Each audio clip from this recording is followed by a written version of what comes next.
gather round for the halftime chat. Old friends cracking jokes and talking stats. From life's little games to the greatest plays.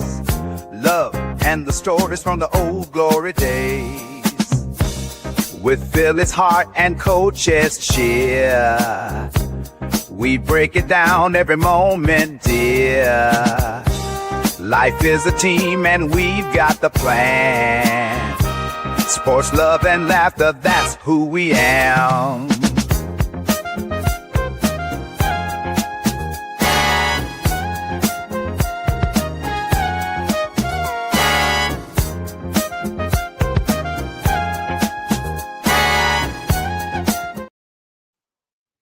Peace and blessings, everyone. Welcome back. The dynamic duo is back, and we're ready to bring you another episode 32 of the Halftime Coaching Adjustment Show. So really excited to be back. I appreciate everyone who's, been there tapping in with me. Coach, how you doing? Hey, take a step back and get refocused, refurbished, and refreshed, and ready to rock and roll. So, but yeah, we're ready. We're back. We're ready. Excited. So, appreciate you guys in the chat already. Those who are tuning in, make sure everyone, you know the routine. Hit the like button. Share on all your social media platforms. Subscribe. As my man TP would say. And make sure you guys tap into the chat, communicate, and let's ready to rock and roll. So and again, for all you guys that haven't subbed up, it's free. As I always say, if it's free, it's for me. So hey, there you go. It doesn't cost you anything. Yeah, exactly. Doesn't cost you anything. So but here we go. So but I'm gonna check in with my brother right here. And how you doing today, Halftime? Doing good. That's good. And how's the family? Family's doing good. And for all those, Time's doing good right now. She's feeling better. Okay. Gets her chemo shot. She's down for like 2 days, and today seems like she's very up and very happy and laughing and all. Well, so I got a new channel, and me and her are gonna stream. We're gonna try me and her to stream tonight. Mm-hmm. So it's a game that she likes. She's got me trying to learn.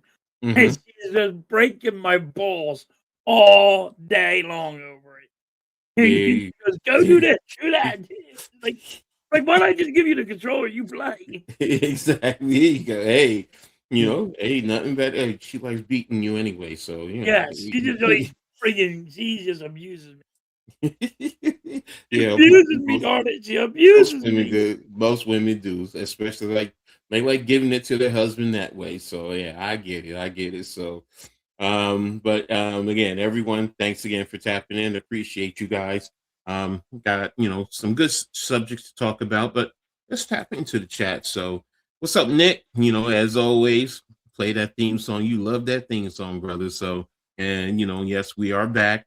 Daniel Berry, thanks for tapping in, man. Really appreciate you always supporting us every step of the way. So, Arku, what is going on, brother? How are you, man? So, good, Arku.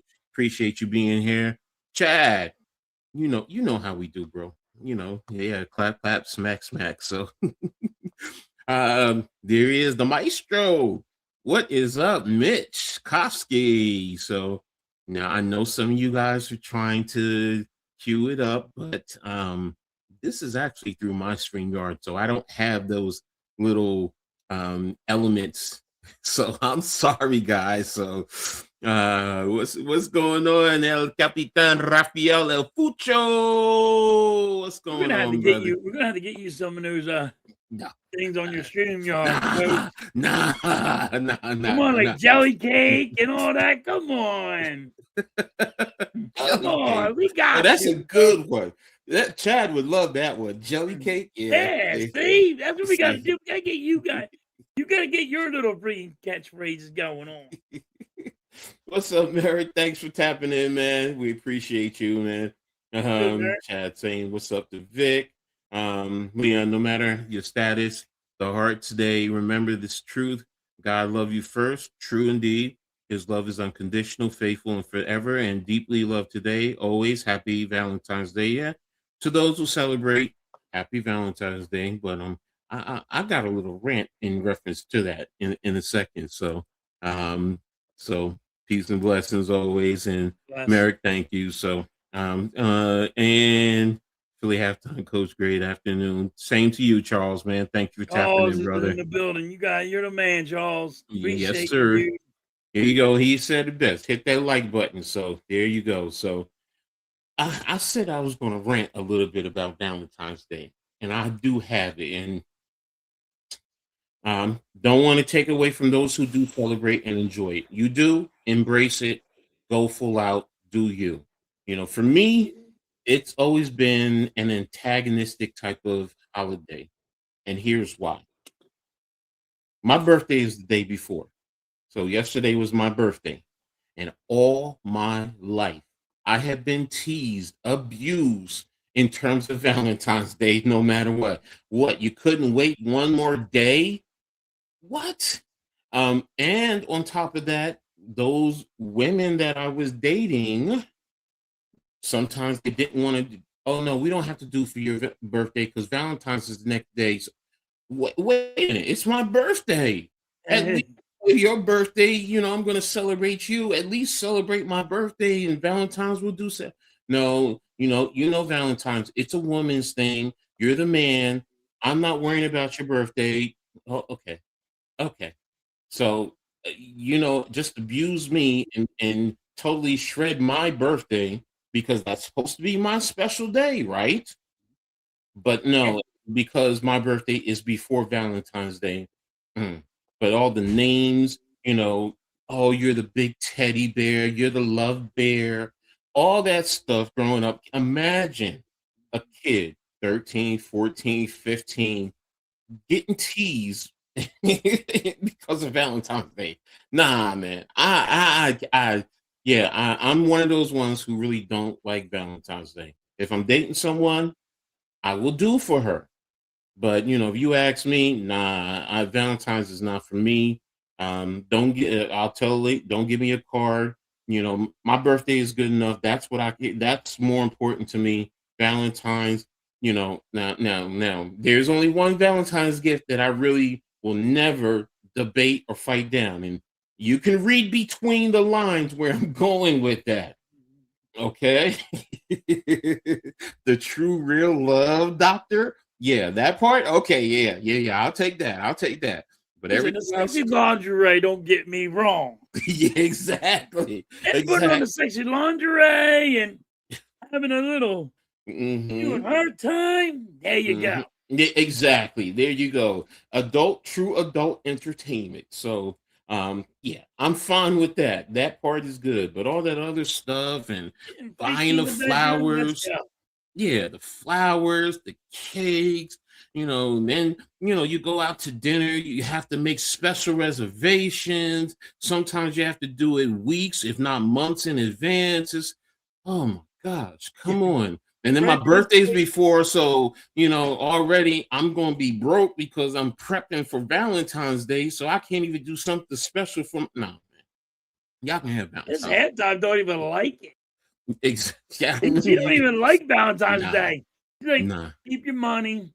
Go Mm-hmm. out to dinner. We go out to dinner whenever we want to go out to dinner. And Mm-hmm. be like, oh, I just started dating her. I want to go give her something for Valentine's. She goes, no, I don't like Mm-hmm. Valentine's Day. I think it's a Mm-hmm. waste of money. I think it's just a not needed holiday. There was I was like, only you're the one. I'm like, I ain't gotta say get you Valentine's yeah. gift. Now Dude, there was one woman in my lifetime that I always did go all out for Valentine's. And the reason why also is because my birthday's on the 13th, hers was on the 19th. So we celebrated the whole time frame.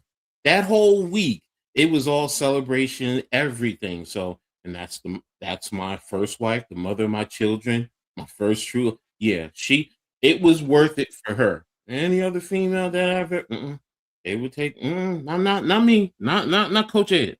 So, all right, that's my rant. I'm done with it. So there you have it. So I know it's surprising this song being if I'm a day I before. think So I think a lot of Lou. people are like that anymore, that they don't Hmm. like Thank you, Valentine's Lou. Day anymore. Hmm. Exactly. So we're getting there. So wait a minute, y'all got the stream elements on here already? Okay, there you go. You got it with halftime. So you didn't do it with me. I do think it's stupid. Yeah, see, there's Mrs. Halftime. She said it. I didn't mind going all out for women who go out for me, but I haven't. Yeah, most of them are like that. They don't want to do for the men. So and I get it. You want your special day. To me, it's like it's your birthday. It's your Yeah. birthday. Let's celebrate. It's your birthday. Come on. But Today's Valentine's your Day. birthday. Yeah, How and about you do Valentine's Day is you? another money grab. To really be honest with you, because That's all it is. They the they can. ranked up the prices on the flowers. Mm-hmm. Flowers they would sell any other time, $10, $50. The, Candy the goes exactly. up $25 to $30 for a box of candy that should be like $7. Mm-hmm. Mm-hmm. Do you know back and man, I went to the local CVS because that's where sometimes the cards the cards that were $1 back then were $5, and on the 11th the cards were $1. On my Yeah, birthday, they were prepping and they were up to $5. The yeah, little crazy, Russell right? little candy boxes that you always have, whether it's in the heart or the little yellow box or whatever, like you said, they were a couple bucks. Yeah, they were up to $25. It's what? I'm like, Yep. okay, I get it. And then guess what? A couple of days after Valentine's Day, the prices go back down. Come They're on on now. sale, We're not. 50% off. Yeah, And it's like, exactly. and what it all matters is you say it's 50% off or 75% off. It's at the regular cost. Exactly. We're Exactly. not giving nobody a deal. Thank you, Mrs. Halftime. Yeah. Yeah, you're right. If you don't go waste a few $100. Yeah, exactly. Thank you, Nick. I really appreciate it. Glad to be back. So, and hey, yeah, it's missed. I missed. There are times I missed, but I had to take a break for a minute. Get refreshed and revitalized, and here I am. So, that's gonna. I'll be a guest on Mitch's morning show Monday. Talk. Okay, Nick. Definitely gonna tap in and see and be there to support you. But let's dive into the show today, and we're gonna start with the area, hockey, what's happening with the Flyers, Rangers, Devils, and who has the best chance of making the playoffs. Let me just go ahead and bring up the standings, and 'cause I have that all queued. And where is it? Where is it? Hockey, hockey, hockey. Here we go. So here we have the Eastern Conference. So, and in the metropolitan area where the locals are, Carolina's in first, Pittsburgh is in second, Islanders are in third, Blue Jackets, Capitals, and then the Flyers, Devils, and Rangers. Because when I took a look at it, and I remember earlier the Flyers and the Devils were, they were up there, and then I looked at it the other day, and I'm like, that's why I said, what happened? I mean, halftime, We talk to went on a me. big ass losing streak after we beat the friggin' Avalanche, which is Mm-hmm. a great team. It should be a Stanley Cup team, maybe, but Mm-hmm. they're gonna be deep in the playoffs. And after that, we just went on a losing streak. I think it was like 4 or 5 game losing streak. That hurt us. Mm. Again, I'm baffled because I was expecting at least to get at minimum two of the four teams, local teams in the playoffs. I remember you were saying that the Flyers were making the playoffs, so I was expecting that. I thought the Devils were going to be the other one. The Rangers I heard were a little bit shaky, and the Islanders were like that borderline third team. So, and like I said, in literally We a gotta month. make a move, coach. Hmm. We need an offense. We need a captain. We need a center. We need a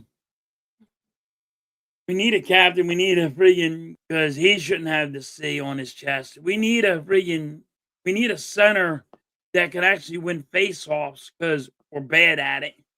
Mm-hmm. We need defensemen because can't get the puck out of our own zone, and we get beat up.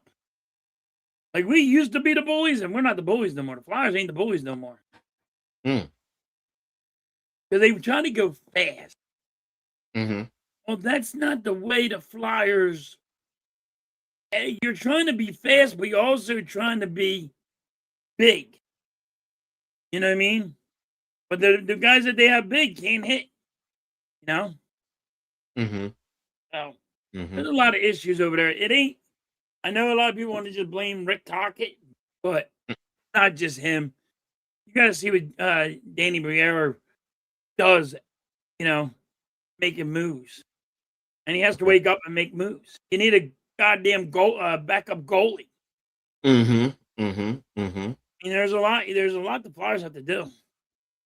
Chad says, Mrs. Halftime, too bad we didn't have any silly string to spray on Philly to celebrate my belated birthday. That would have been funny, yeah. Let's do it hockey time. The Flyers suck. Halftime is officially joining Vic and Blaze and I Penguins fan base, right, Vic? No, never. Never. That's like going to be a Dallas Cowboy fan. Oh gosh. Never. Oh gosh. Never will Yes, be a Penguins fan. That's big. That's big. What do you know? It is to me. It's like when I like being a Dallas Cowboy fan. Mm-hmm. I can't do it. I just can't. Mm-hmm. Mm-hmm. What about the other local teams? Do you have any intel on what's happening with them? The Devils, the Islanders, or the Rangers?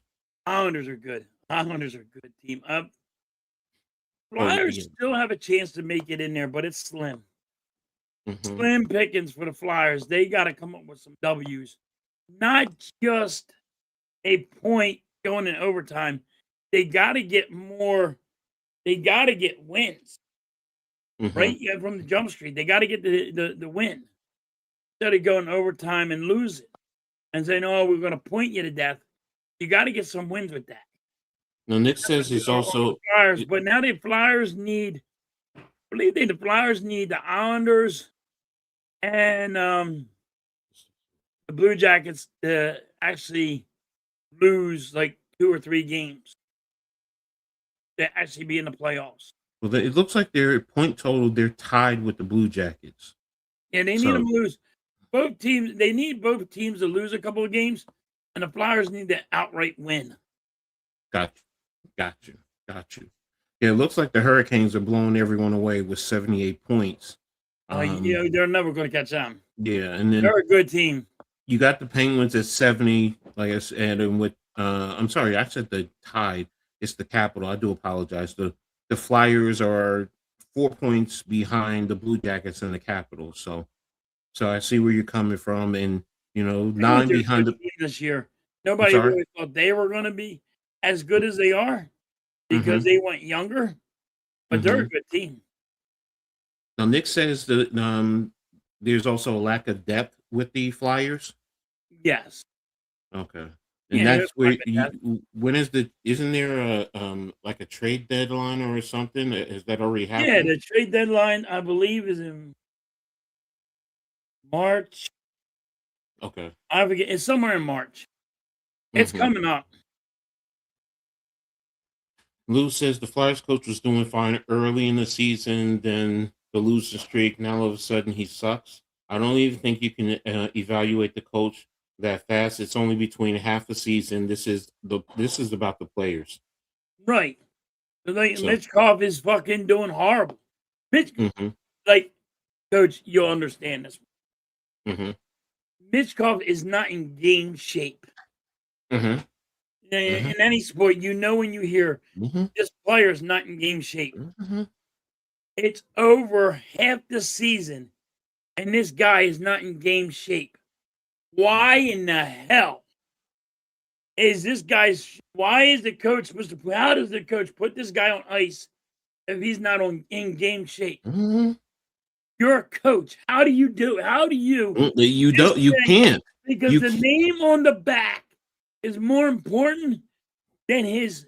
You can get. He No. can get hurt.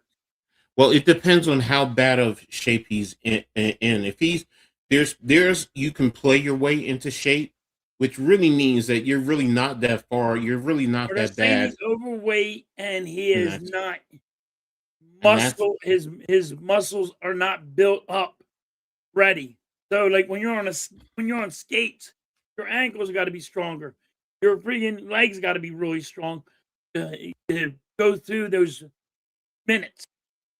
You know what I hmm mean? hmm But I mean that's the dilemma that coaches deal with.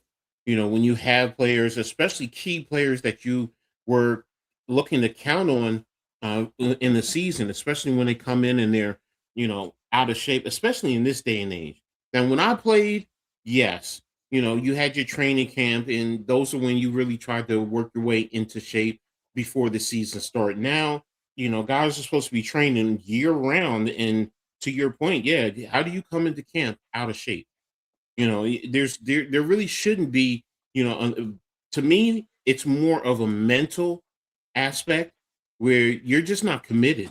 Whether you're ready to retire and you're only playing, because I do question that sometimes. Is it about that money? The guy just doesn't want to give up the check, and you're just going to go out there and try and um, play your way into shape. And that's where the borderline is, because look, especially when you have a good team, if you have a good team, you don't want to risk, really hurting your team, and then you're not in playoff position. So the players don't have depth, and they have young guys that are hitting the wall as the season goes on. Yeah, the rookie wall, or the second season, wall. Yeah, that's a tough one. And they do just for different reasons. Flyers need the team above them to lose games, which you just said. Trade line is a lot later than the NBA. Yeah, that's what I'm seeing. So it's set for Friday, March the 6th. So pretty much the beginning of next month. A Mark, lot of reports that Mishkov is very immature. Okay, see, there you go.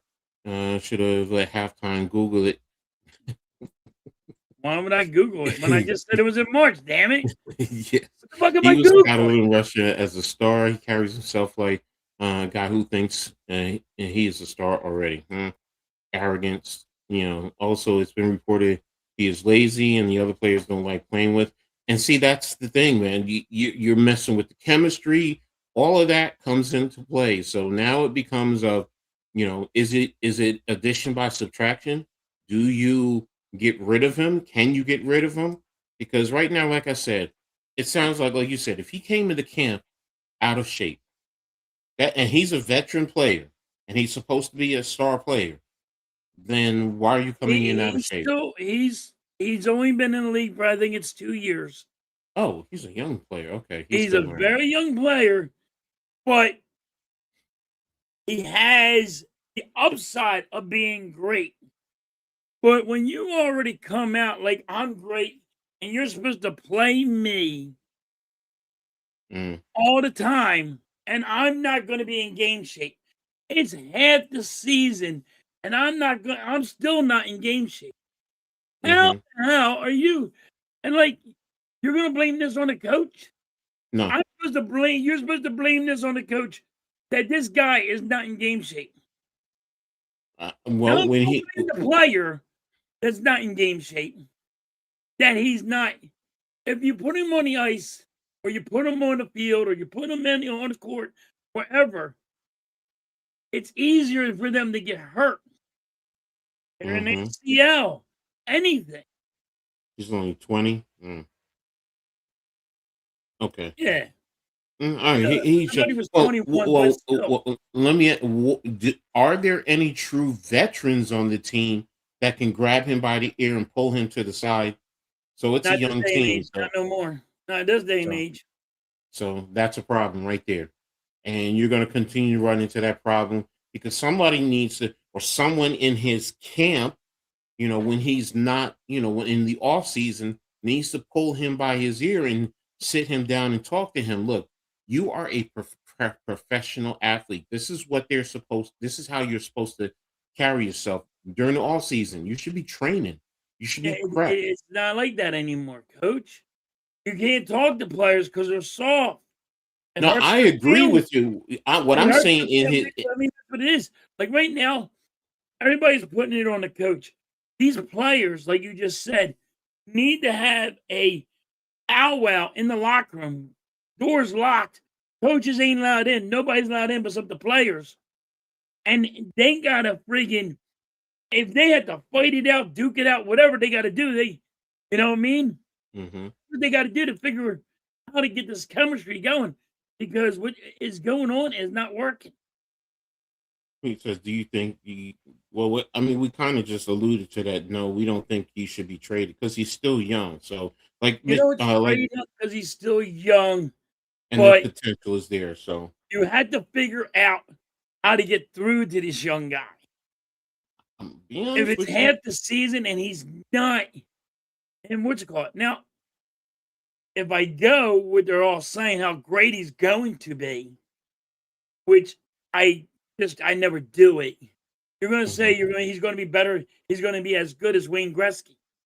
Well, Wow. no, I'm not ever gonna put him in that category like some people already did. Because Wayne Gretzky, you didn't have to go and tap him on the shoulder and say, "Hey, you're not in game shape, so you can't play." Well, I mean, we'll see. I mean, personally speaking, if you have a young team, you need to find whether you trade for a veteran who's been in the league that can garner the respect and can at least talk to the kids in how to carry themselves and how to work and what they need to do because like you said, you're going to be playing yourself, and if you continue to lose, then you're building a culture or an environment of consistent losing, and before you know it, a losing streak, players are going to tap out, and you're going to continue that cycle, and as fans, you guys are going to be frustrated. Eventually you are going to say, fire the coach, fire the GM, get rid of these players, get it a clean straight, get it, strip it all the way down and start all over, and get you a veteran, because I always do believe you always need to have that one key veteran, even if he's not a key player. He gets you a little closing minutes in any sport, and this is any sport. That's what you need. When I coached, we had a guy like that, and he was legitimately, he's 2 years older than me, and he was Right. playing. Even now, till this day, he's in his 60s playing football. So a minor league semi-pro, but he's playing. But the level, So if of, he's in game shape and he's good at it, but it's also more about his veteran leadership because teams want him on, because throughout all the leagues, he's well respected and players listen to him. So, and that's what I mean by young players who coming into any game. You want to have that veteran, yes, because they don't know everything. They're going to think they know everything. He's out there on the field with you. You see a 60-year-old man out there working out with you, playing with you. You start to oh well, he can't play. No, no, he's out here with me. In practice. If he does get in the game, he's taking those hard hits. So now their level of oh, he can't play well. They see he can play. So now their ears are opening, and that's what you need, that type of player. And I always believe that every team needs to have at least one of those types of guys. I'm not saying pay him top of the market value, but you know what? You need to have that veteran where the players are, at least when he stands up, the whole locker room gets quiet because everybody has to hear what he has to say and they listen to him. And that's what it sounds like the Flyers need. They need that type of a veteran who can, you know what, pull this guy to the side, sit down with him, after a game, pop a beer or something. Look, man, this is what you need to do. You're a veteran. You have all the talent in the world. Don't waste it. Seriously, don't waste it. Don't turn around and in 15 years you're looking back and you're what ifing it because you didn't do what you needed to do now to get your talent and to capitalize on your abilities as a player. So it's going to be intriguing. Now I'm back. We're going to be watching a little bit more. Because yeah, I'm intrigued to see what's happening with the Devils. 26 Hmm? games or 23 games left Okay. in the season. Mm-hmm. Mm-hmm. I think that's what it is. I think that's the number. Okay. Maybe it's more, but I think that's the roundabout number. What's the normal games that you play in a season? Huh? How many games do they play in the I think it was season? like 86. Okay, 86. The Flyers have already played 71. Wait a minute, 86. Oh no, it's 25 and 20. 25 and 20. So they played. Oh no, they played. Wait a minute, is that? Oh, it's 82 games. They've played. Okay, the game plays. They played 56. So if it's 82, they have another 26 games to play. Yeah. Okay. Okay. There you go. They play 82 just like the NBA. Okay, there we go. So we're gonna be stay tapped in, and we're gonna see what happens as we go along. So good talk there. They're on an Olympic break, right?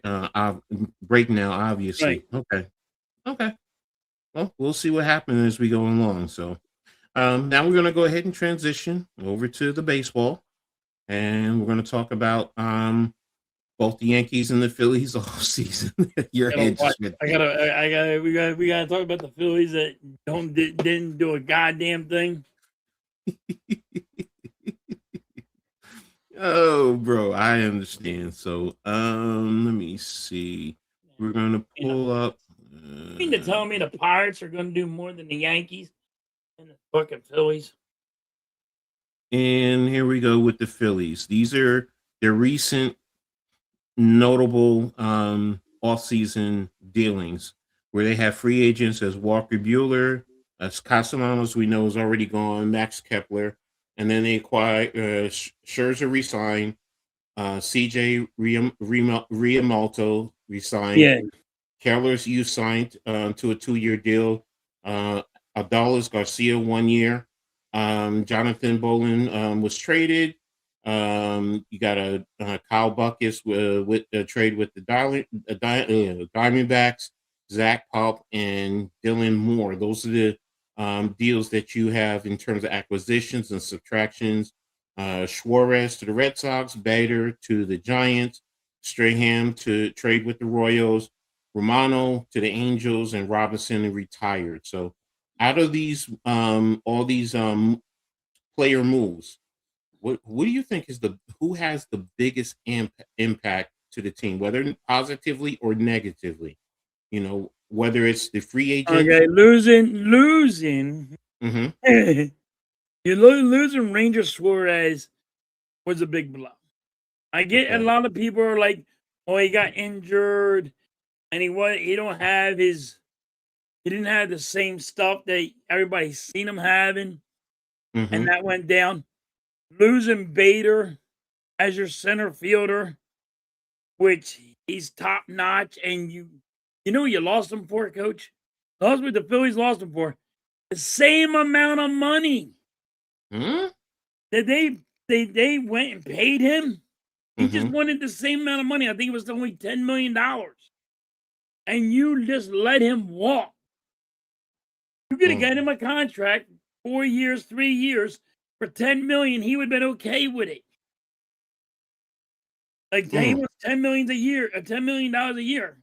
Give him a $40 million contract. Give him 4 years. All he wanted. And you lost a great center fielder.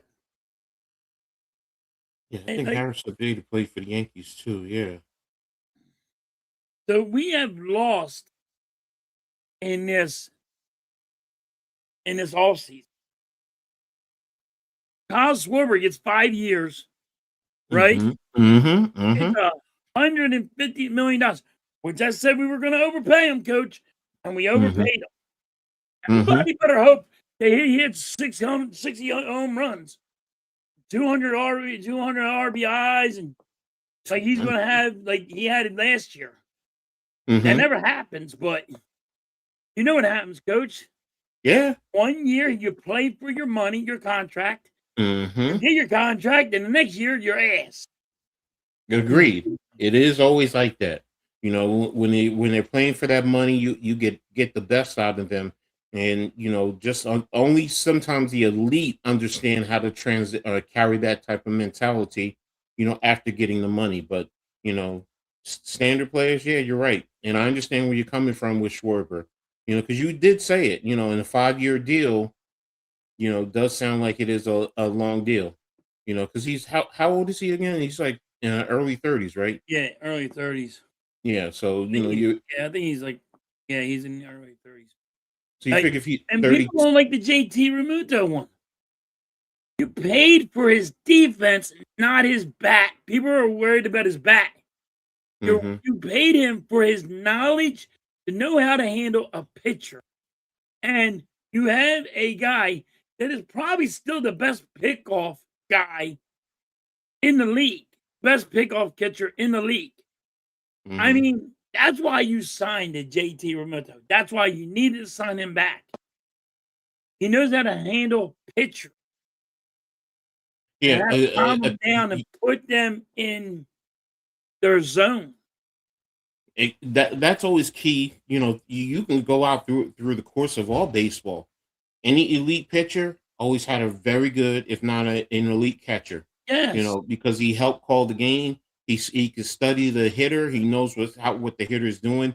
Don't forget some of the simplest things. He's right there in the box, and he can see where the batter is set up, so he knows how to attack him. And if you have a good scouting report, you know what his strengths and his weaknesses are. You can kind of feel how if he's leaning a little bit more on his back leg or on his front leg, you know, how you can, you know, really get him with certain pitches. So I agree with you there. You always need, you know, that elite catcher, you know, because that helps your pitcher, you know, because it's not just the pitcher just going up there and throwing the baseball. You need the catcher. One of the simplest things, framing a pitch. How many times have we seen you're like, no, that pitch is outside, but the catcher framed But it it's right on the perfect. line. It's right on the line. And that's Exactly. because your catcher knows how the umpire behind Mm-hmm. you is calling a game. Mm-hmm. So he says, yo, put it here, and that's it. And he goes, all right, we got him. Even though a Now, lot of people have said that was a ball, this catcher behind me thinks it's a strike.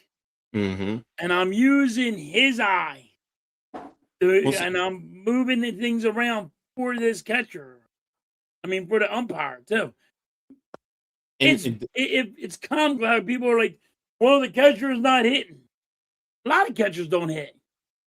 no, it's very rare you have. That's why when you do have a catcher that hit, you know, you know, they're put on a higher pedestal. You know, they're there for their defense and how they Yes. call the game and solidifying up the middle because you know there's always the catcher, the pitcher, the shortstop, and the second baseman and the center fielder. Those are your key players in baseball more than anything. So, The catcher um, is also telling something when he gets in the stance, he's already telling the outfield to come in, to go out, to maybe he needs a shortstop to go over a little bit, and mhm, he's giving them signs for this. mhm, Catcher is running a lot of shit out there. People don't understand. He thinks just swinging a bat and catching a ball back there. There's a lot of movement because maybe you need a double play, and they're trying mhm, to get this guy to hit it to the shortstop so they can get to the mhm, double play.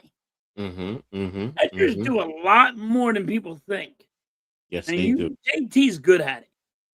I'm glad to see Exactly. they got him back, but Well, I have a question for you because with Bader being gone, is Garcia, is he good enough? Is he a center fielder? Can he? no, he's going to be the right fielder. Crawford's going to be the center, the rookie. They're gonna bring up they brought up Crawford, and he's gonna be the center fielder. So you're putting the center. Garcia is done.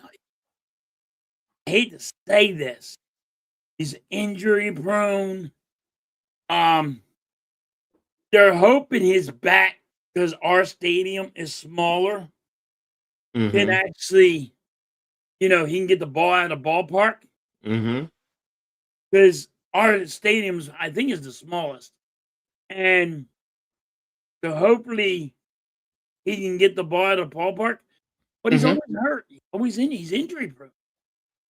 Mm, When you're injury prone the way he is,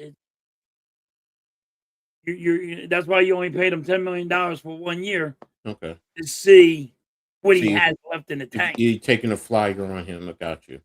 But Yeah, see, now you just said they're paying him $10 million when you probably could have given that to Bader, right? yeah, yeah. And that's a veteran guy, so which makes no sense. So, and what's up, John Z? Thanks for tapping in, man. Appreciate you. Make sure you guys, everyone, make sure you guys hit the like button. If you haven't already done, subscribe. All the information is there in the description. You can tap into Halftime, myself, the Hardcore Sports Network, the Aboriginal Sports Network. We're streaming on all these platforms for you. So, bring you a great show. So make sure you guys tap in and hit the like button and sub up because it's free. If it's free, it's for me. That's that great saying. So there you go. So, well, there you have it in terms of the Phillies and for the Yankees. Oops, come on. I don't even know what you guys did. Do you guys do anything? We have Jake Cousins, who's a right-handed pitcher, who's a free agent, and here's our acquisitions: re-signed Cody Bellinger, Trent Grissom, re-signed, traded for Ryan Weathers with the Marlins. Yarbrough re-signed for a year. Goldschmidt re-signed for a year. Rosario Blackburn re-signed, brought up signed Dijon off a league deal and a trade with the Rockies for Chavelli. And really what the Yankees are doing is pretty much running it back. That's really Yeah, what they're doing. They're running it back. And the key is going to be on some of the pitchers who were out. They're going to be out at the start of the season. But talking with NYG about this on Wednesday, when you really think about it, the Yankees were tied with the Blue Jays for the top position in the American League. So realistically, as much as yeah, we but injuries complain, hurt you, right? yes, injuries what really hurt, but we were still, and that's the thing. Think about that. The Blue Jays were number one in the American League, and the Yankees had the same exact record. So think about that. If the Yankees had won the series, then that's why the Blue Jays got the top record because they won the series head to head with the Yankees. If it was the other way around, the Yankees would have been the top team in the American League. So through all the injuries, and you're going to get Cole and a lot of the key pitchers who are going to be at the top end of your rotation, if you can get them back, right now I see why and understand. As much as I've given Cashman and Bone a lot of flack, especially with the analytics, really irks me.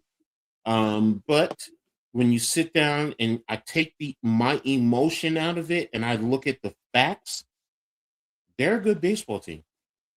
They really are. And now are they at the Dodgers level right now? That's something for debate. But remember, the Blue Jays went toe to toe with the Dodgers.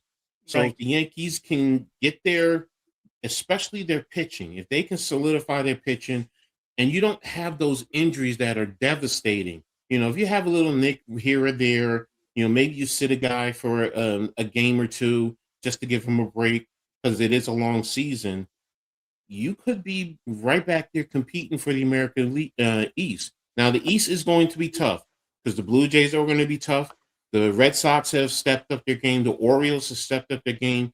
And the Rays always seem, no matter what, they could be at the bottom of the division, but they always give the Yankees trouble. So, and the American League is not murderer's row outside of the AL East. No, I mean, you got Seattle, who's um, who's a good team. Houston, the you, cheaters. you, But they're still a team that you got to respect. I mean, they, yes, are cool. What's up, Iman? Thanks for tapping in. Yes, they have fundamental issues. I agree with that. But even with all these issues, they're still one of the top teams in the American League. And if that's the case, that's the only thing I thought hurt the Yankees. You had so many injuries. yes. And that's the thing. If you can play through that, because Cole and I forgot who's the other one of their key starters. I think their number 3 starter. They're going to be out at the start of the season. But if you get them in, you work them in slowly towards the end of the season, because that's really what you need them for. And they kind of play the way they did. Now, Aaron Boone is going to be key to everything with the Yankees.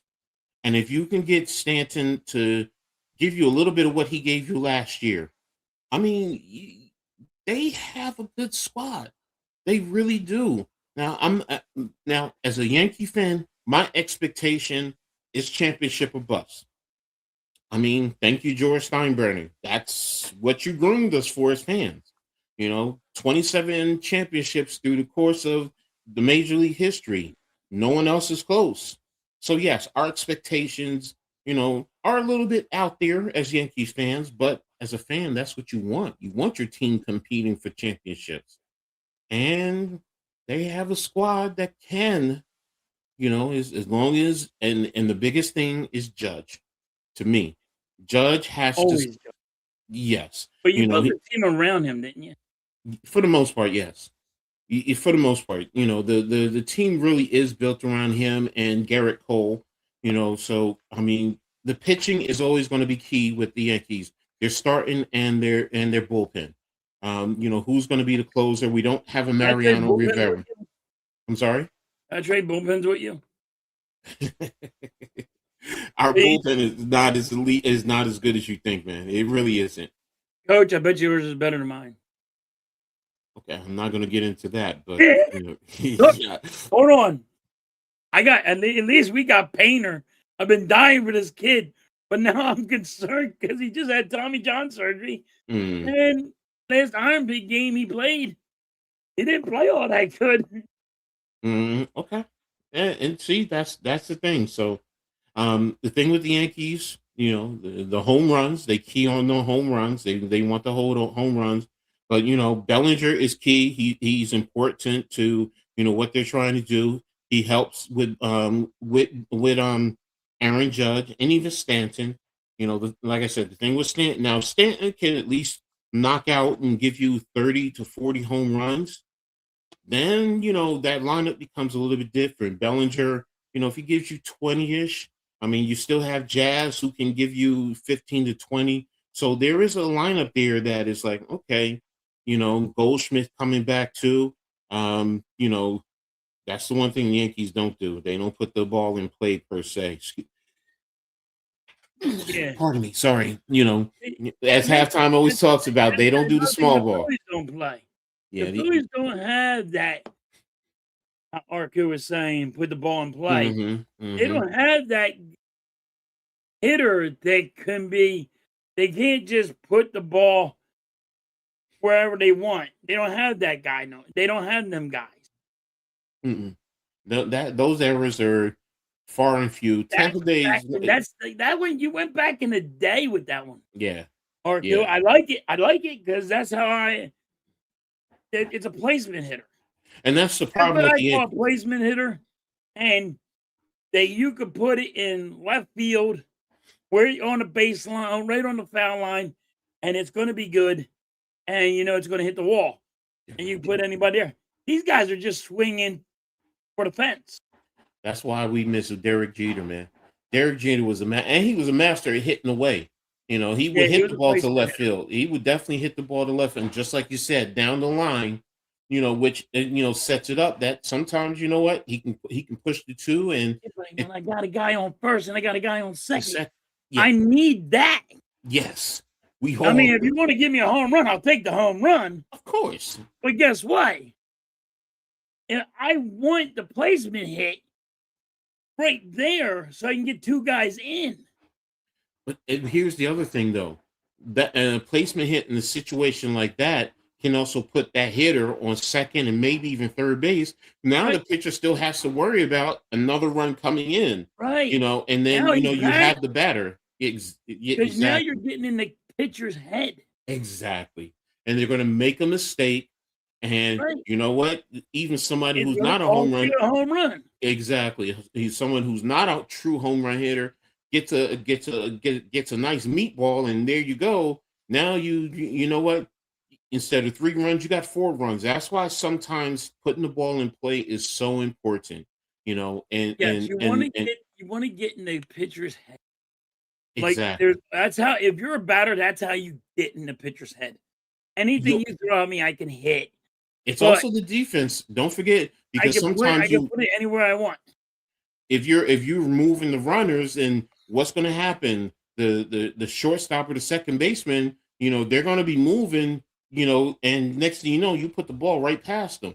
Yep. Now they're going to be worrying about, in the future, man, do I have to delay just a little bit? And now you can't even get over to cover and get a ball that you normally would, because you delayed just a little bit, because you were worrying about what's going on, with the ball, with the base runners, just little things like that. So that's why I miss those days. But Yep. nowadays, it's all about the home run, exit velocity, and all that stuff. And I get it, and I understand. But you know what? I'm too much of a fundamentalist, man. I like the old Good one school. too, or working the count. I haven't Yeah. seen that with the Phillies either. Nobody knows how to work the count. No, most teams, very few teams do that nowadays. So They just swing for the fences, or cool. yeah, I'm telling you, exactly. I could park my car between the friggin' batter and the baseball, and I could park my car between both them motherfuckers. And that's how far. And they're swinging at that. They're not working a count. They swing at everything. He says with Garcia, he said he forces his bat. So Yeah, that's not a yeah, good but he's sound. always injured too. Yeah. That injury bug really bothers me. You know what? That's all sports, man. And that's why, I get injuries, and I do, and Yeah, and but sometimes coach, if he's still has that injury thing, why bring him mhm, here? Why will you bring somebody here injured when you had a center fielder healthy? that's what I'm not gonna argue with you And there. you I, paid him the the same same amount of amount of money. money. Yeah, I'm You with you. just lost a great center fielder. That's all I'm saying. They just lost a great center fielder. But what it sounds like, they wanted to play the young guy. That's why they let him go. Because you said it. They brought up the young guy. They brought all the young guys up Yeah. because why, coach?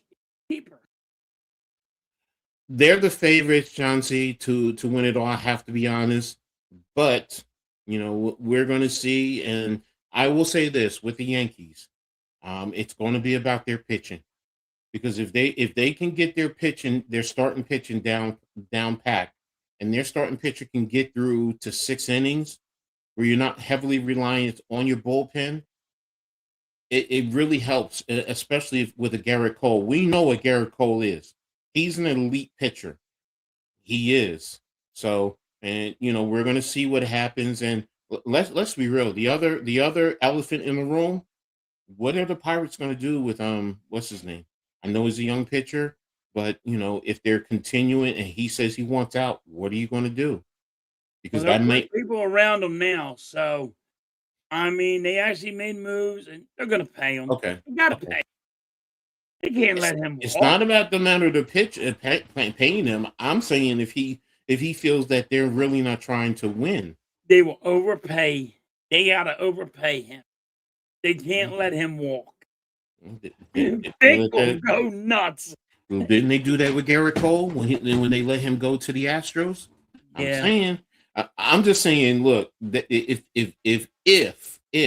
I, you know what, for baseball as a whole, I hope you're right.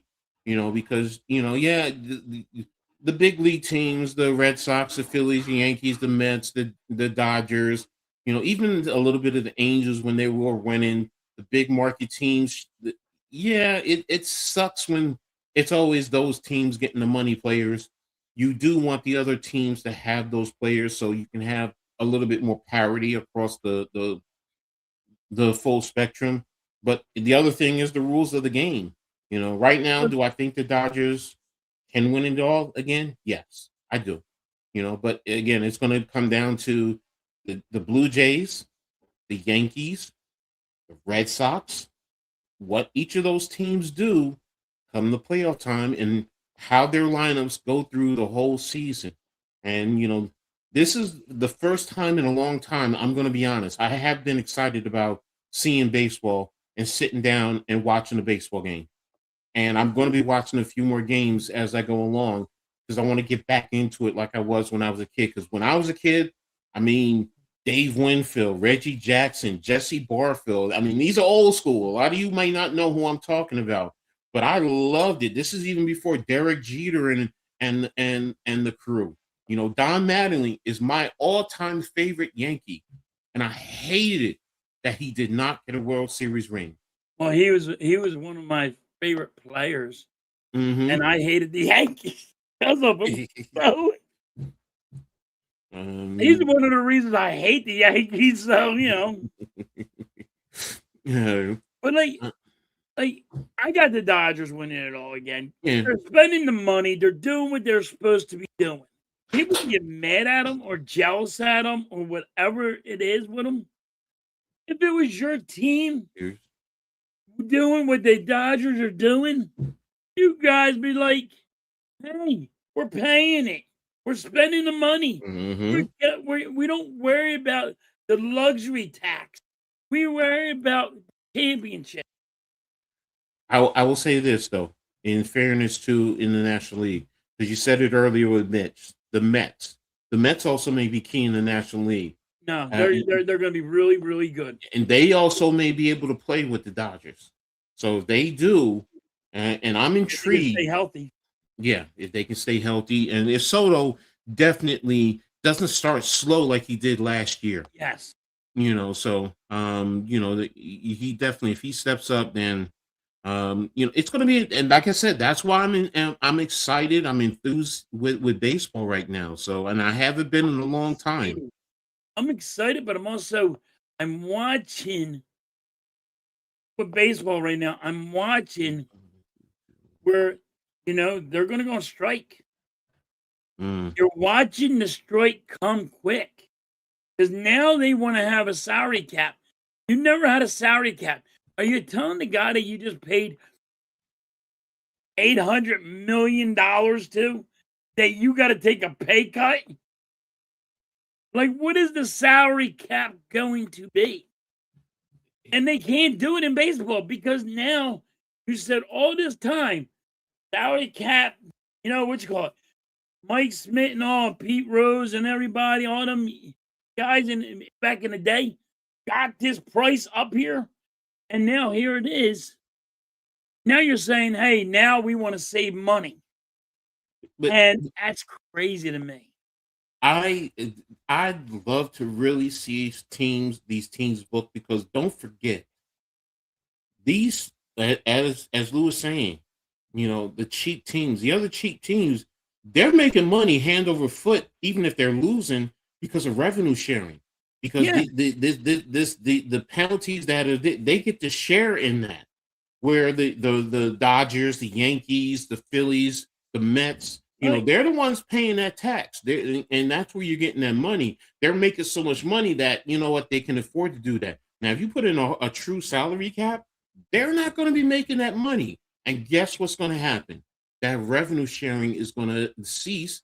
And I really think they're going to bitch and they're not going to allow that. I don't see them. They can't allow it because let's be honest. All right. If you win a World Series, you know how much money you make? So yes. It's $6 billion. Yes. Now, for a guy that a team that comes under it, they make like $4 billion. That's skirts, that's everything from the World Series. And then you got whoever makes the playoffs, they're in the $1 billion, $2 billion. It goes down the line. The lowest money that you can make a year on a team is like, I think it went to 400,000. That I 400 million for the worst team. If your team is not, if your salary ain't up to 400 million, you still made money for being the worst team in baseball. I'm with you, bro. I all sports. I'm with you in everything. They're making money hand over foot. So you're going to put them on salary. Now you're going to put a salary cap here. So what are you going to tell them? You're not going to make $6 billion during the World Series no more? But the thing is, though, the issue is the revenue sharing off of those penalties. Because like a team like Kansas City, okay, let's just say their revenue sharing clip is $200 million automatically. But not including what they go through the season, tickets, all that TV money, just from the penalties. They know they're getting $200 million from the league, Yeah. and not including TV money and everything. Bro, I would take that in a heartbeat. They don't. And now, if you put in a salary cap, a true hard salary cap, they're not getting that $200 million. Right. So that's where I'm like, I can't see them agreeing to a salary cap. They're gonna tell no. I mean, you're not going to go and tell the worst team in baseball you're not going to be able to make any money. Vic has a great point. But go ahead. And I mean, you're just not going to do it. And like, are you going to say that there's not going to be a luxury tax no more? That you're not allowed over? But that's why I said a hard cap. That's why I said a hard salary cap is like the NFL. It is what it is. So you can't go over. There is no, and so there's no penalty. So teams like the Yankees, the Phillies, the Mets, the Dodgers, they're not paying extra by saying, "Oh, we're going over." I'm saying, okay, the salary cap is, let's just say the salary cap is $200 million, and like Victor is saying here, there's a floor of 130, like they do in basketball. That means that these teams are going to have to spend their money and to be able to compete. So you should be able to. You should make everybody spend their money. I do agree with that. Yes, that's why I'm saying. But that also means those teams are not going to get the extra revenue sharing. To me, there's no revenue sharing if you go with that hard cap. In terms of they're saying, hey, I'm still staying afloat. Whatever I make in my stadium is mine. So what I'm going to do is I'm just going to live off of that. You know what I mean? So they still make the worst team in baseball is just saying, all right, I'm still getting the $250 million plays for my players, and I got $75 million that is mine. I mean, I'm not going to make my stadium better. I'm not going to make my facilities better for my players. I'm not going to do that stuff. And that's what they're doing, and they're getting away with it. Exactly. And Lou, you're right. These owners are greedy. And look, let me look. I get business. We all get business, and that's the bottom line. We're in a capitalistic environment. They want to make the money. I don't begrudge somebody making the money, but the way you're going about it, it's like really, and like you said, you eventually try to do the opposite in society, where it's like, all it is about you filling your pockets and nobody else. Yep.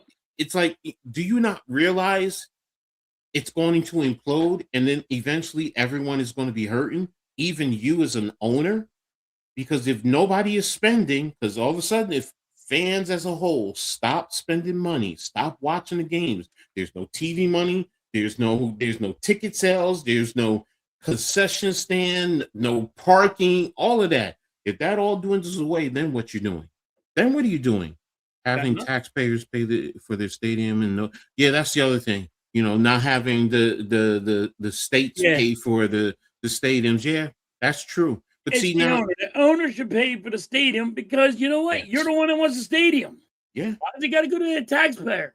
I agree with you. You're making billions of dollars. You win a World Series, buy your own fucking stadium at $6 billion. You know what you're saying is you don't want to pay that money to the people. You know what I mean? No, they want. Yeah, they don't. They want the people to pay for the what you call it. And it's a tax write-off. Don't forget, there is no tax write-off. But they want the cheap. They want you to bow to them, and people do it, and they do it because you're right, Lou. The city don't want to see them go because how much revenue they make from it. Ooh, Victor, you lose the stadium. Like if you're in Philadelphia, you lose the Eagles, you lose the Phillies, you lose the Flyers, you lose the Sixers. You lose them. here's the other thing. Philadelphia has a lot of college sports that Yes. play there also. So you're losing that revenue also. Yep. And the concerts. And exactly. So you know how much money you're losing if you let a team go to somewhere else. Yes. You're losing billions. Yes. And then you gotta remember, that's not coming around.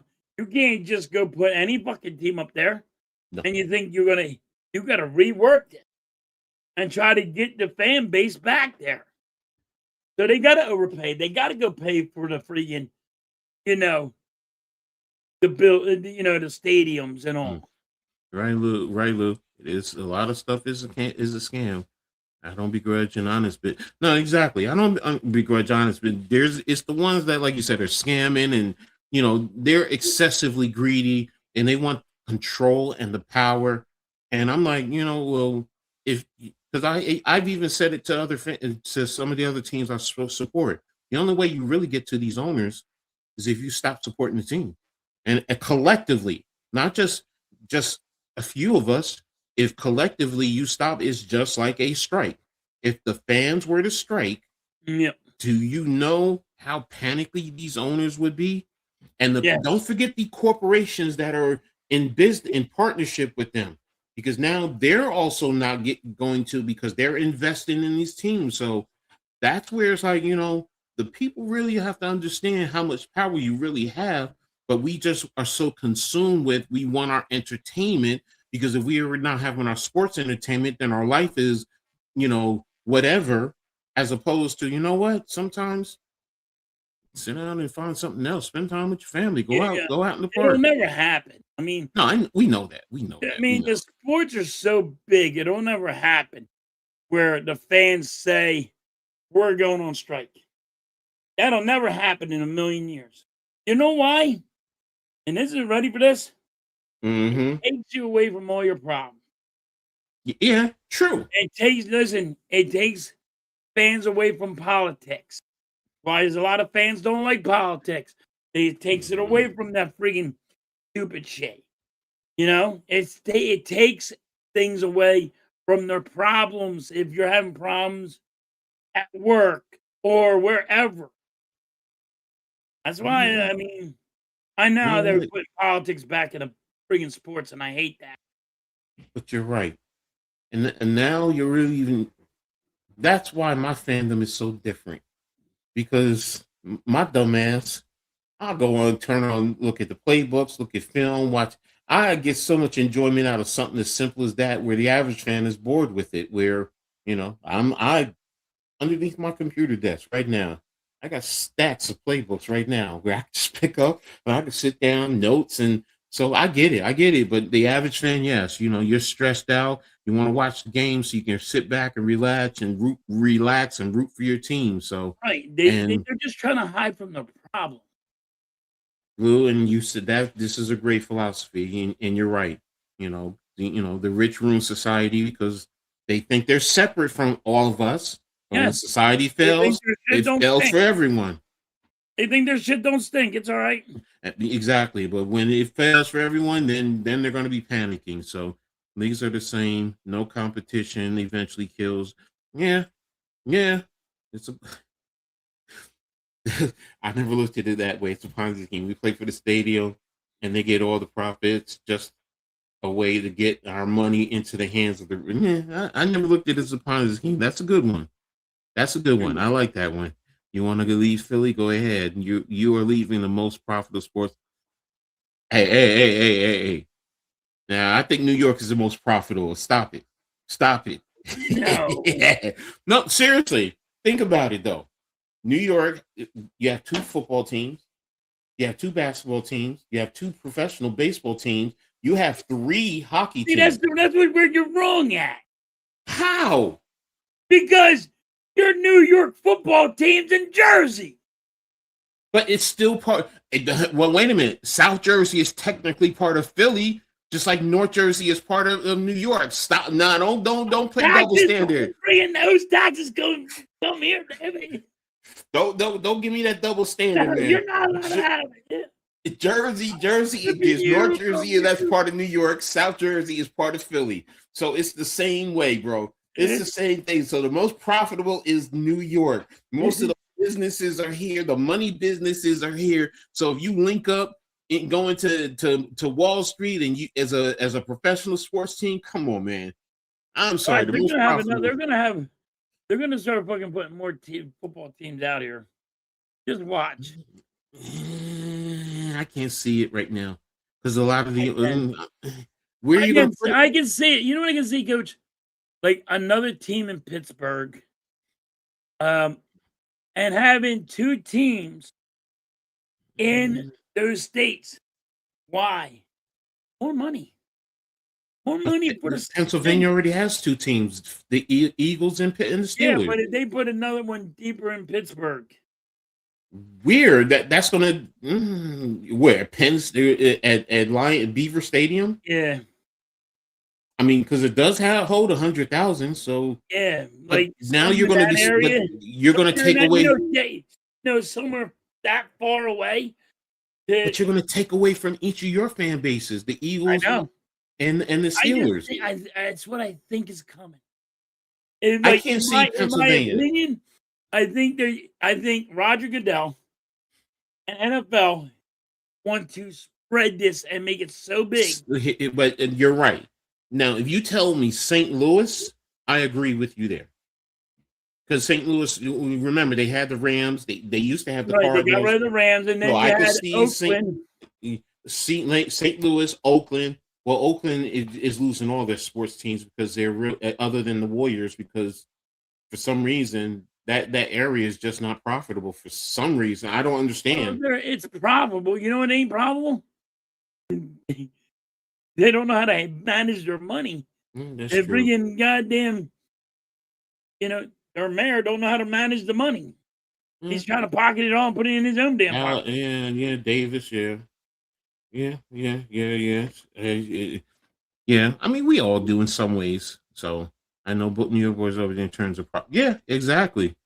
But again, I mean, we were just talking trash, But the most profitable are the big markets. Let's be real. I mean, basically, they try to steal the goddamn Statue of Liberty. Damn it! Statue of Liberty is in Jersey. Stop it, Statue of Liberty is in Jersey.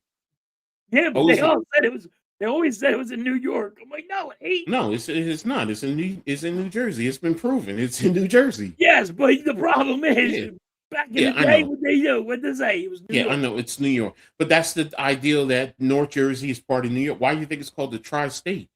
But then again, South Jersey is part of the Tri-State.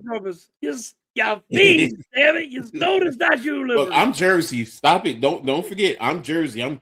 I may have been born in New York, but I'm Jersey. 50 plus years. Think about it. I've been living in Jersey since 1970, so I'm Jersey. Okay. I'm through and through Jersey. That's Jersey. I'm probably the one fool who I wish the Jets and the Giants were called New Jersey. The New Jersey Giants and the New Jersey Jets. Then you could legitimately put a team into New York City. Imagine that. Imagine that ain't happen. That'll never happen. No, if you do that, I think it would really hurt the NFL. I think that would hurt. Yeah, it would. I think that would hurt the NFL. Yeah, it would, because it would hurt. The economics would be there, but I don't think the rest of the league would want that. Right. But New York and be more a more transient city where our people from Philly tend to be from here. No, Lou. I know a lot of people in South Jersey who are Philadelphia sports fans. My dad lives down there. I'm South Jersey. I mean, South Jersey. A lot of the players from the Walt Whitman Bridge. Born and raised a Philly fan. A lot of the players, though, where do they live sometimes? In Jersey. A lot of them live in Jersey. Yeah, and you know where the players live? In South Jersey. Yeah, so I get it. I get it.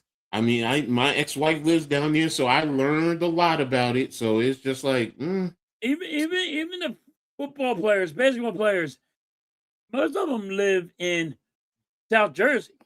Mm-hmm. Jersey is a real place. Stop it, Lou. Stop it.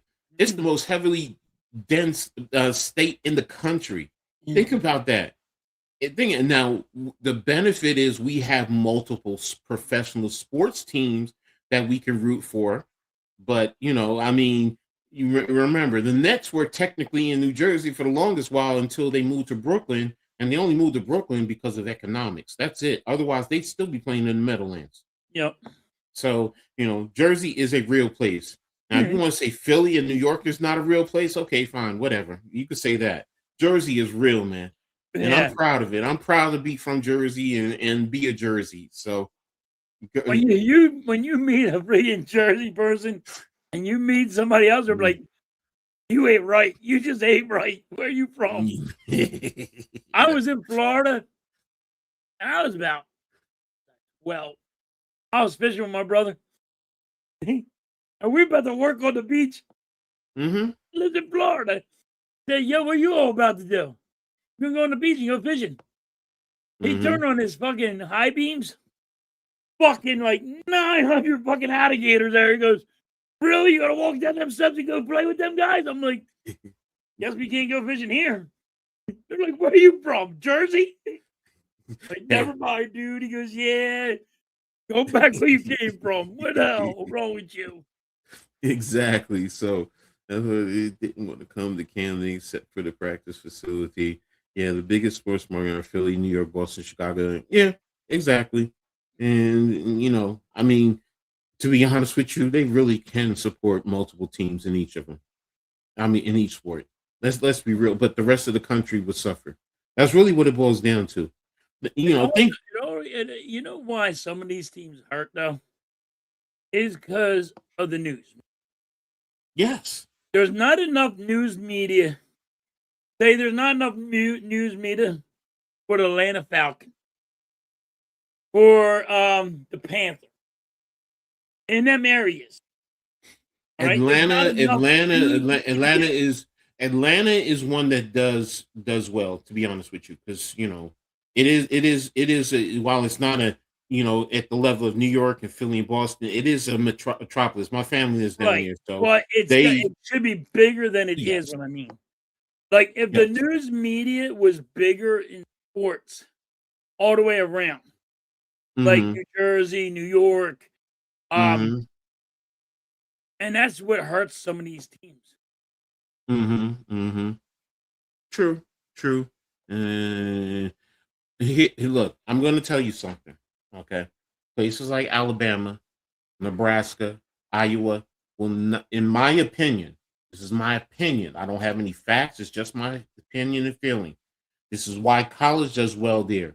I don't think pro sports would do well there because they're so ingrained and consumed with the college sport. They're not going to support the NFL to the same magnitude as the college game. Right. And it's what they've had for years. It's kind of why, look, I'm a Rutgers Scarlet Knight fan. One of the issues that the Scarlet Knights deal with, they have multiple, and I'm not just talking about two. You got New York, and then you got Philly to the south, where Rutgers is located in central New Jersey. They're literally 45 minutes from New York, an hour and 15 minutes from Philly. Yeah. So in terms of media coverage, unless something big happens, then the New York and Philly markets come into play in terms of media coverage. But overall, on a consistent basis, no, they won't. Now, teams out there in the South and places like that, no, Alabama will not do well. I agree with you on that. I don't think like having an NFL football stadium in Alabama. Yeah, I don't think it survived because how big the college is. Okay, Lou, I got you. Okay. Yeah. In that's the thing. So I mean, I was raised in Philly. Damn it, wasn't born in Philly, but I was raised there. My grandma lived there. Well, yes, it does. It has other populations, but New York in itself, New York City alone is, I mean, what is it, 7-8 million people just in the city, in the boroughs? Yeah. And that's not including Long Island and Staten Island. Yeah, you're not talking about, you're not talking about I mean, so. It's a matter of fact, New York's overpopulated. Yeah. That's why they have buses and fucking trains. Mm-hmm. That's what they take more than cars. Dude, you gotta Mm-hmm. in New York, you got to pay to park your car on the street. Mm-hmm. You know what I Mm-hmm. mean? You just can't pay park your car anywhere. Look, Jay. Yeah, I mean, it's interesting. It's interesting. Some people are. Well, I mean, look, New York fans are all over, man. I'm gonna be brutally honest. I think New York has a fan of every sports team in the country. Seriously. I mean, now some are, of course, some are bigger than others. You know, that's normal. But you can find, like I said, I'm a Rutgers fan in the Big Ten. I've seen fans from Purdue living in this area. Purdue in Lafayette, Indiana. You wouldn't have expected it, but yeah. So There's yeah, fans there's all over the place. yeah, I Celtics. mean, I seen there's fans like Mm. you know, you're Vic, a what are you fan trying of to? certain Okay, people that are like the Warriors or something. I'm like, yeah. why? Like, Yeah, we say why because of where we're at, but I understand. And but here's then the again, I reason. understand. I get it. I mean, I get Yeah, it. don't forget, the Warriors technically were in Philly too, Yeah, back in the day before they moved out but west. these are So young. that These are yeah, I young know, I kids. know, I They know, don't I even know, I know. know. They didn't even Yeah, know that existed. yeah, no, I know, but that's we know why they're Warriors fans because of Steph. We know what I got he's a about. question. So Why I can't? can it support? What are you trying to be, the fish that saved Pittsburgh? So Blaze would love that. So but honestly, do I think they could? Yeah, they probably could. Well, They it's probably big could. enough. So It's big enough. you It would have help. the It would help mm, Philadelphia and Pittsburgh would fucking yeah, have to. but you also probably have some fans who are there who, because Pittsburgh is so close to Cleveland, which I know a lot of them don't want to admit it, but you probably have some Cleveland fans there too. So Right.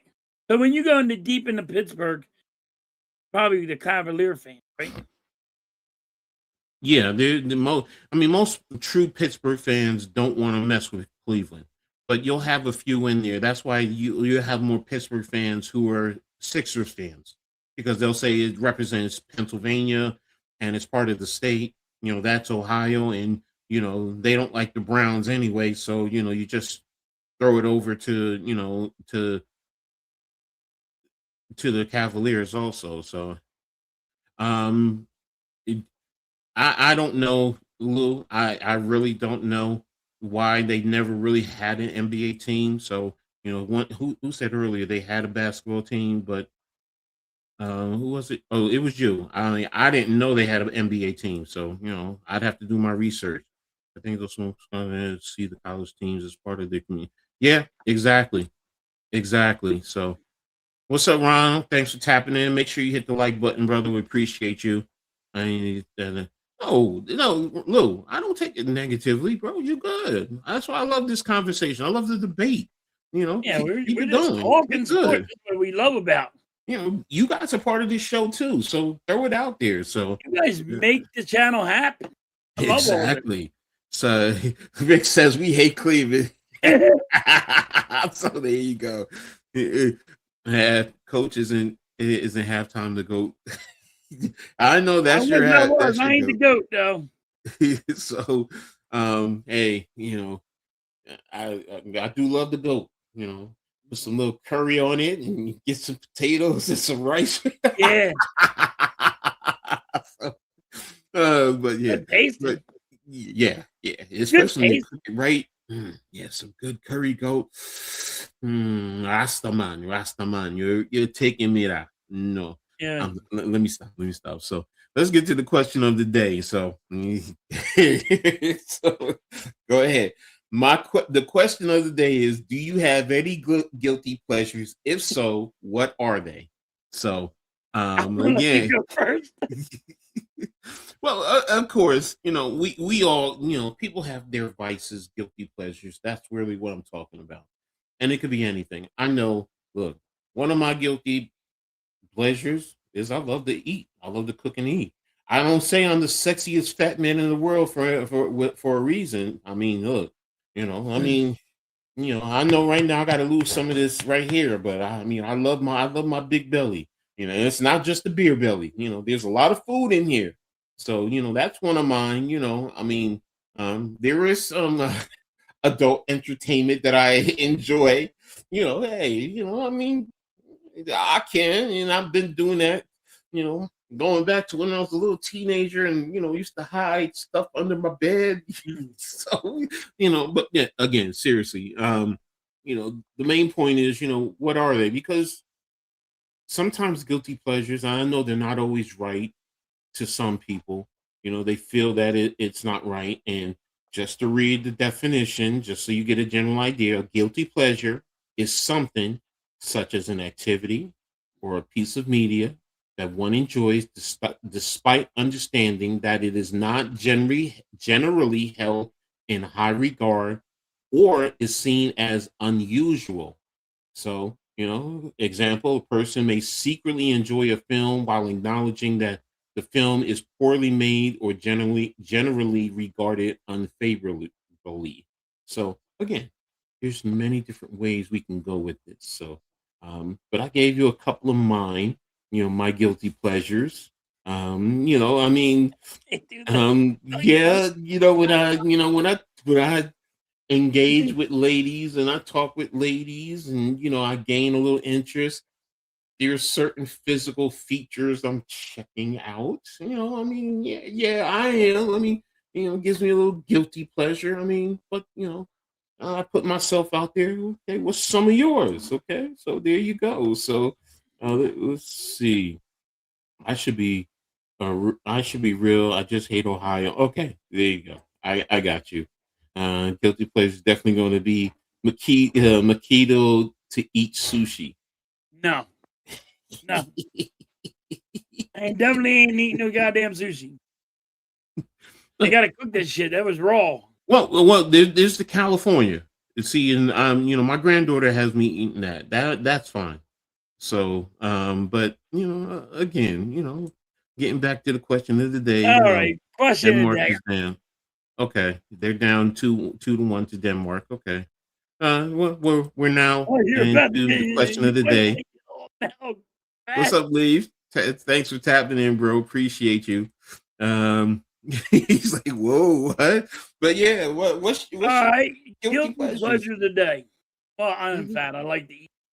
See, I like to eat a lot, and guilty pleasure of the day. Construction guy like me. All right,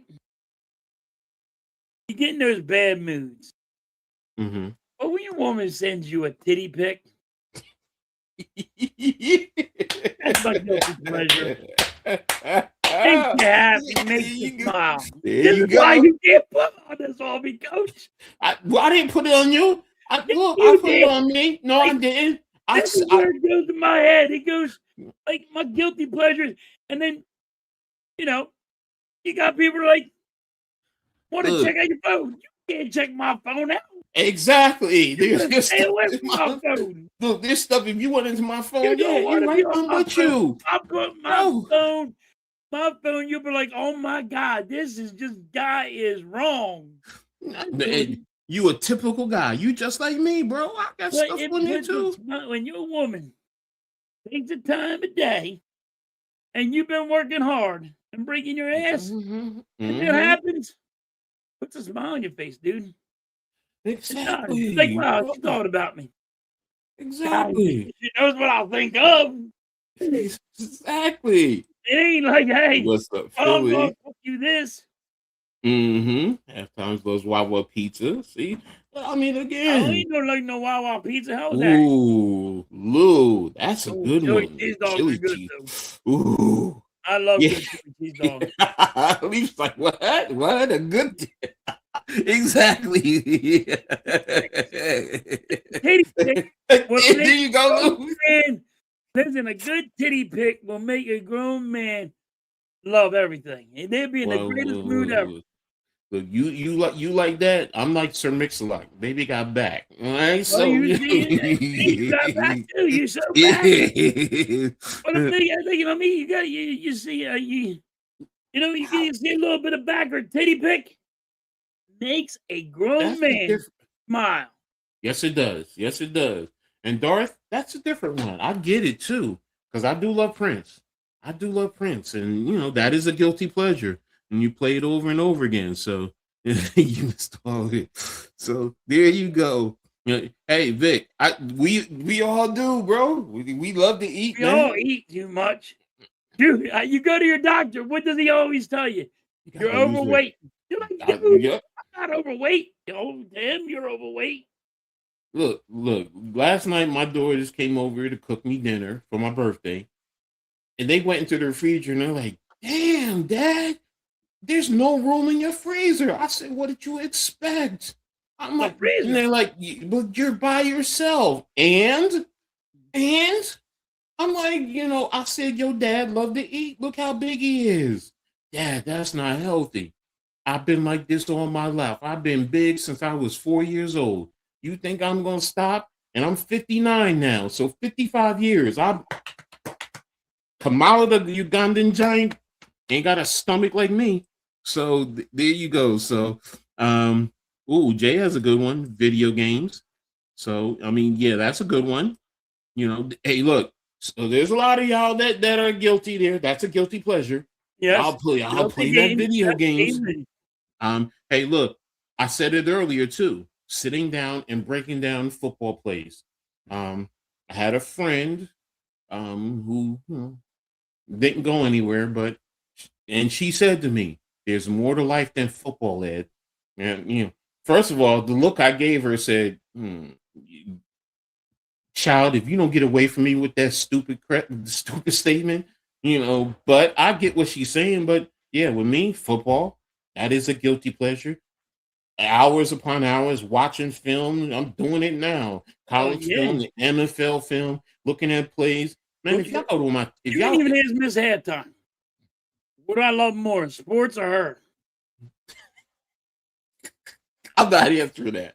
I'm telling you, she sits there and tells me you love fucking sports more than you love me. Well, you know what? In fairness, I've had women who said, "Look, I've had a woman said she's not going to do." Dude, gotta get a good titty pic. Oh yeah. I mean, I'm not gonna say some of the action pictures that I have in my phone that I have taken from some site because it.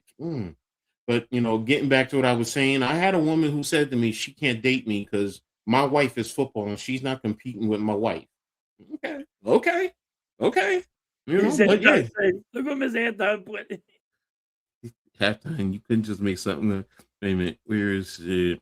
Coach, Halftime knows I got a hot dog roller at home. Bro, too bad we ain't good. No, I don't eat pork, Nick. So now, if you want to say beef ribs, yeah, I'll eat beef ribs, but not baby back. Halftime will never make anything up, Nick. Yeah.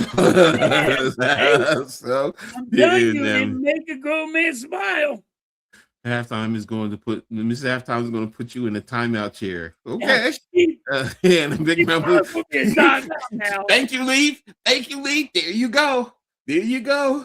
What did BBD say? Smack it up, flip it, rub it down. Yeah, exactly.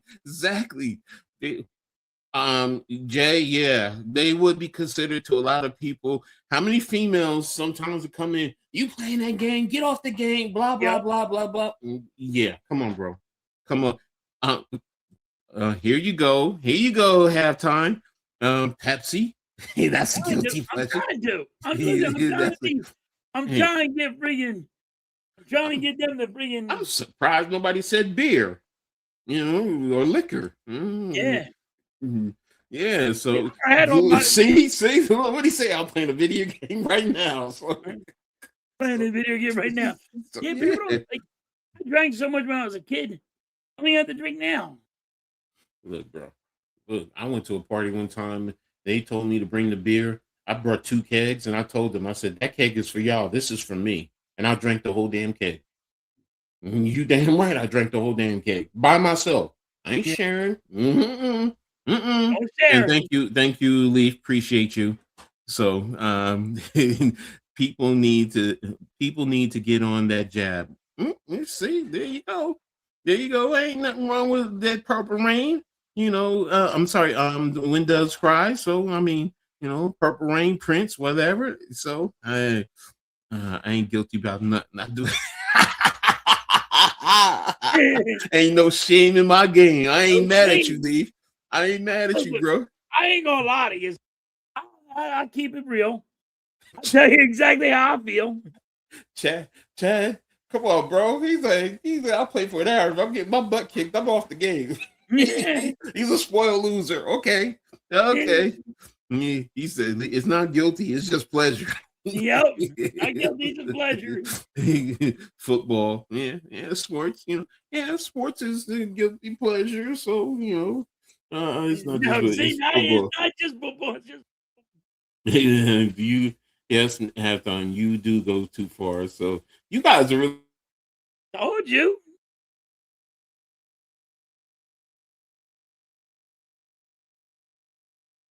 That is lighting it up. Coach froze. That's true. That is true, Lou. I mean, and you know what? I don't let him. I mean, hey, whatever. I play my game. I play football. I deal with football. I'm a football coach. You met me. I was a football coach. That's what you got to deal with. Either you would deal with it or not. And I like adult entertainment. I like watching some of the videos, and I'll tell you straight up. And you either like it or you deal with me or you don't. It's my as we've said, it's my pleasure. It's my guilty pleasure. So yeah, it takes them an hour. I just think I go dark, man. He does on sports more than this is halftime. So y'all are killing it today. Wait, what you say, Coach? She shouldn't date you because what? Oh, she said she couldn't date me because she felt football was my wife. And I'm like, okay, because trust me, my kids will tell you. I mean, after they lost their mother and then I was just their only parent, you know what? They used to come to practice with me because they were younger, do homework, whatever, going to football practice, going to games. We went down to Miami, to Homestead to a bowl tournament with one of the teams. And my daughters were right there with me, and look, they used to have crushes on some of the guys on the team. They're like, Daddy, he's cute. Excuse me? They're grown men. You guys are teenagers and younger. But, my point being, we were traveling as a family. I was dating a female. She loved football and she loved the team I was coaching. So, and she was radical. So she was perfect. So, yeah, bro. And someone really don't like men to have hobbies.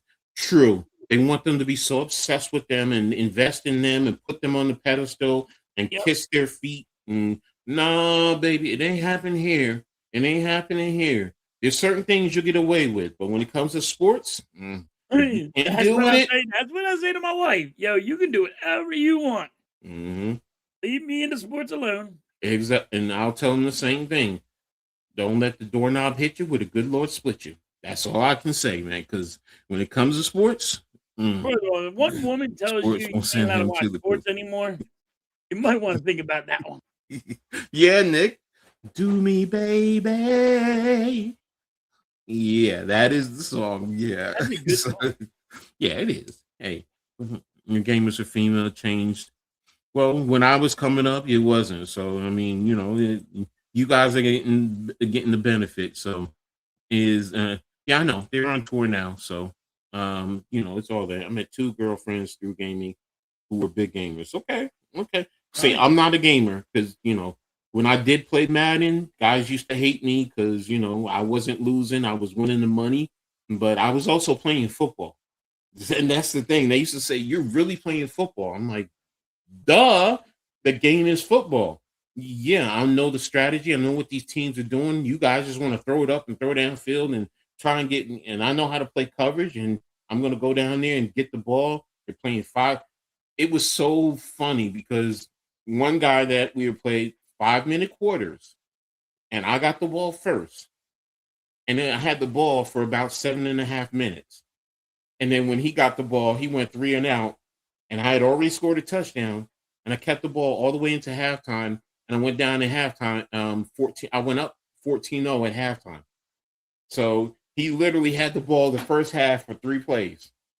And that's why guys used to hate me. And I got bored with it because it's like, nobody really, they don't challenge me. So Eagles have landing spot for Max Crosby.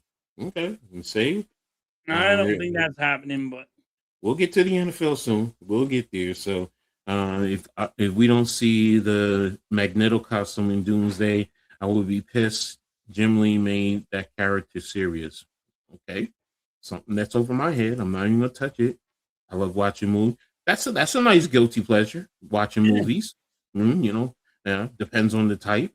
So I love wrestling. I heard the wife of a wrestler say something beautiful. She said, "Okay, sure." There are times I wish I didn't have to share my husband with wrestling, but if I didn't, I would not be getting the full him. I would not see how beautiful he is doing what he loves, and then that's really what it boils down to, right. because it brings out a deeper perspective, and they see. Some women can really see the true you, and they can appreciate you. Yeah, Darth, my favorite characters are Venom and Magneto. That is perfectly said, Lou. Go Birds. Halftime. What's up, Bolt Game? And did I lose? Yeah, okay.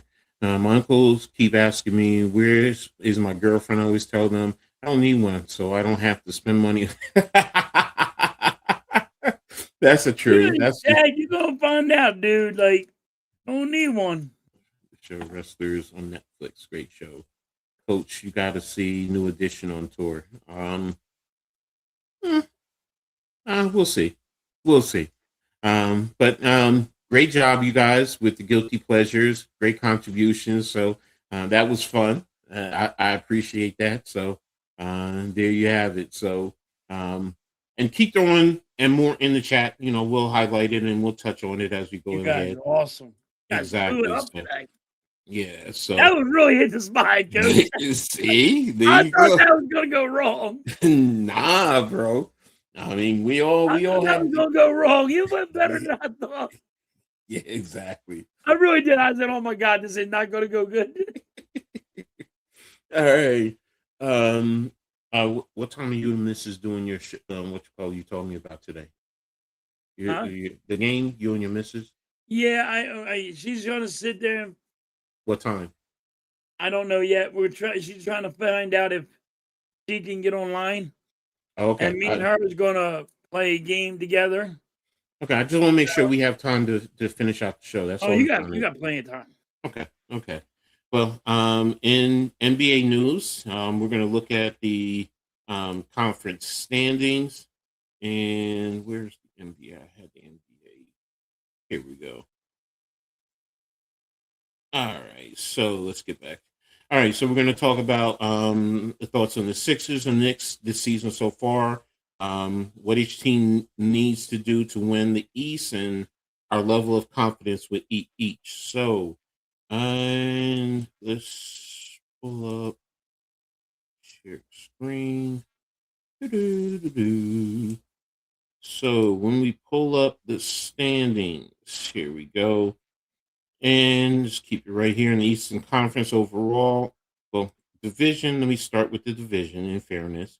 Boston's in first, Knicks are in second, Toronto's in third, Philly's in fourth, and Brooklyn is in the toilet as usual. So, and then in the conference, we have Detroit first, Boston second, New York third, the Cavs fourth, Toronto fifth, and the Sixers sixth. So right now, both teams would be in the playoffs as it currently stands. And to be honest, both teams, if the playoffs started today, would be playing each other. But as I said with the question, let's put that back up there. Let's talk about our thoughts on each team. Halftime, we'll start with you with the Sixers. What's your thoughts so far on how the Sixers season has gone so far? Uh, when PG got suspended for 25 games, that hurt. Okay. So, but they've been all right. Where they might prove me wrong, where they make the play in, but I think they're going to go at the end of the year. I think they're going to lose a lot of games, but Okay. I think they'll win maybe 11, maybe 12. Is that enough to keep them in the playoffs? Just don't know. But look at who's behind them, though, because do you have confidence in Orlando or Miami, Charlotte, or Atlanta will Well, be able to catch them? I think the Magic can pass us. I think the Heat can pass us. Okay. But I mean, if them two, I think they could pass us. Let's That's what I'm see. worried about. If we go on a bad losing streak and they go on a good winning streak, then yeah. Well, if you look here, the last 10 games, you guys have been 6-4, while Right. both Miami and Miami and Orlando are 5-5. So, they're just playing 500 ball. So that's the concern with them. Now, I understand what you mean about Orlando because I've always had, great admiration for Orlando, but, Pinchero just has not been playing up to the level I expected with him. And I think Wagner, if I'm not mistaken, he's either out or was out for some time. So that He's out for also some hurt. time, right? Yeah, I think he was out for some time. I don't know if he's back. So that's also a key factor. So Miami, I think that they go by whatever happens with Bam.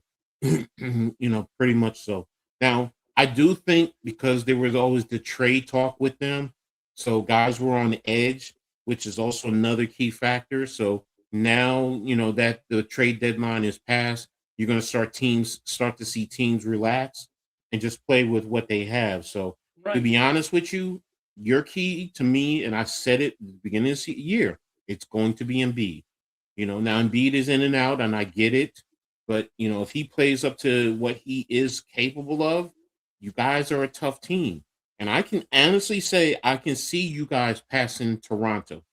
I I don't really think you can I pass don't trust Toronto. I don't trust our bench. Okay. Okay. Our bench has been really, really been bad. I know a lot of people are going, well, the stats say look at the games. Like Mm-hmm.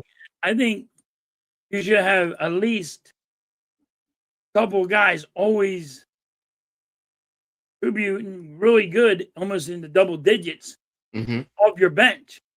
Sixers are Mm-hmm. not got that. You know what I mean? Mm-hmm. Now Mm-hmm. since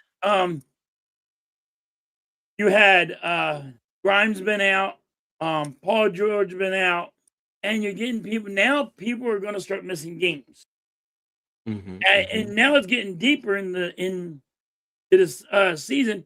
People are going to start missing games, and your bench is not good enough to again take that leap. Mm-hmm. I could Mm-hmm. be wrong, but just think they're going to go. And the way we've been getting our ass kicked, we get beaten by 30 Mm-hmm. Mm-hmm. last game. We got our ass. Well, we looked like we didn't deserve to play, and they blamed it on the travel. Oh well, it's away games, and now we come back and play at home.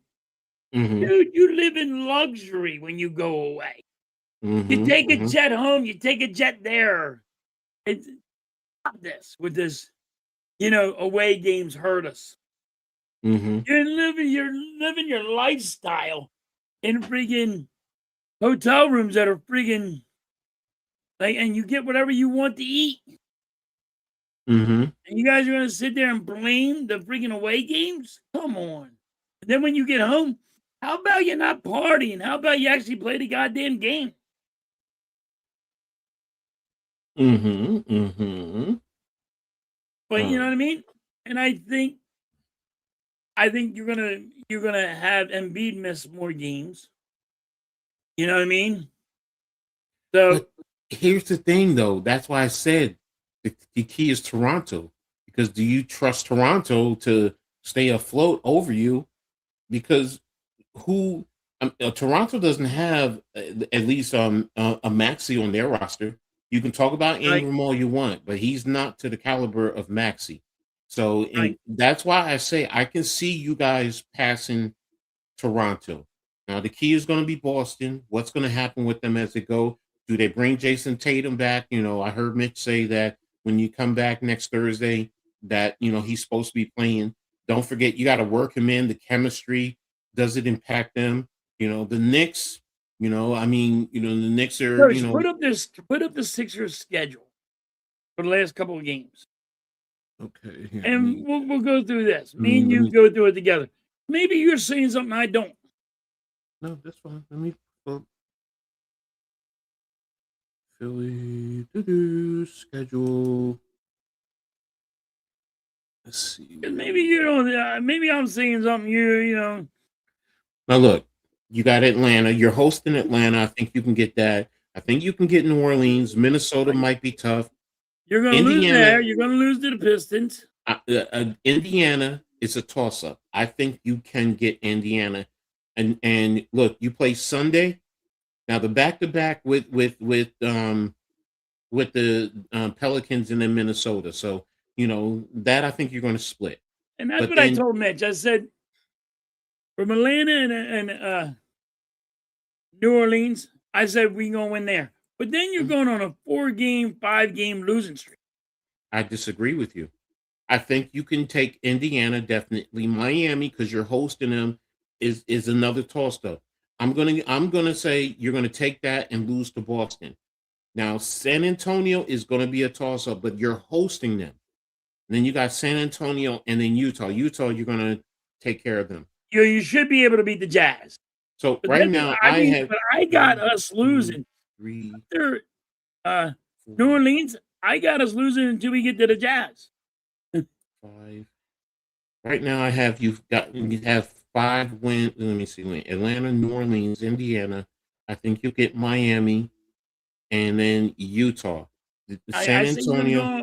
you'll win first two, and then you're gonna lose. You're gonna go on a 5-game Take losing streak. Atlanta. I think you could take Atlanta. Cleveland, no. I'll be honest, no.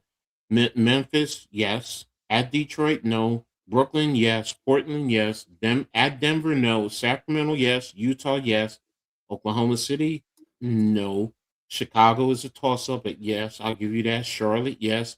At Miami, no. At Washington, yes. Home to Minnesota, I think you'll get that one. Home to Detroit, that's a toss-up because that's a back-to-back. Now, Detroit. Embiid, if he Detroit's a doesn't, good team. yeah. So do you sit Embiid for Minnesota to play Detroit, or do you play on Minnesota and then sit him for Detroit? And then So you're you at sit them San for Antonio. Detroit. I don't think you get San Antonio, Houston. Yes, you will not win. And then your final two with Indiana and Milwaukee. So I'm giving you a good percentage of games that you can win. I You're really, more positive than I am. yeah. And I see it. And 'Cause that's why. and at the end, there's games I got us winning. Let me see. Okay. 1, 2, You know, 3, maybe we can get 10. 4. Maybe we can get 11 wins. I'm going to have you split with San Antonio. So 1, 2, All right. 3. I mean, 1, You 2, got more faith than I 3, do. 4, You got 5, more faith 6, in this team than I 7, do, Coach. 8, 9, 10, 11, 12, 13.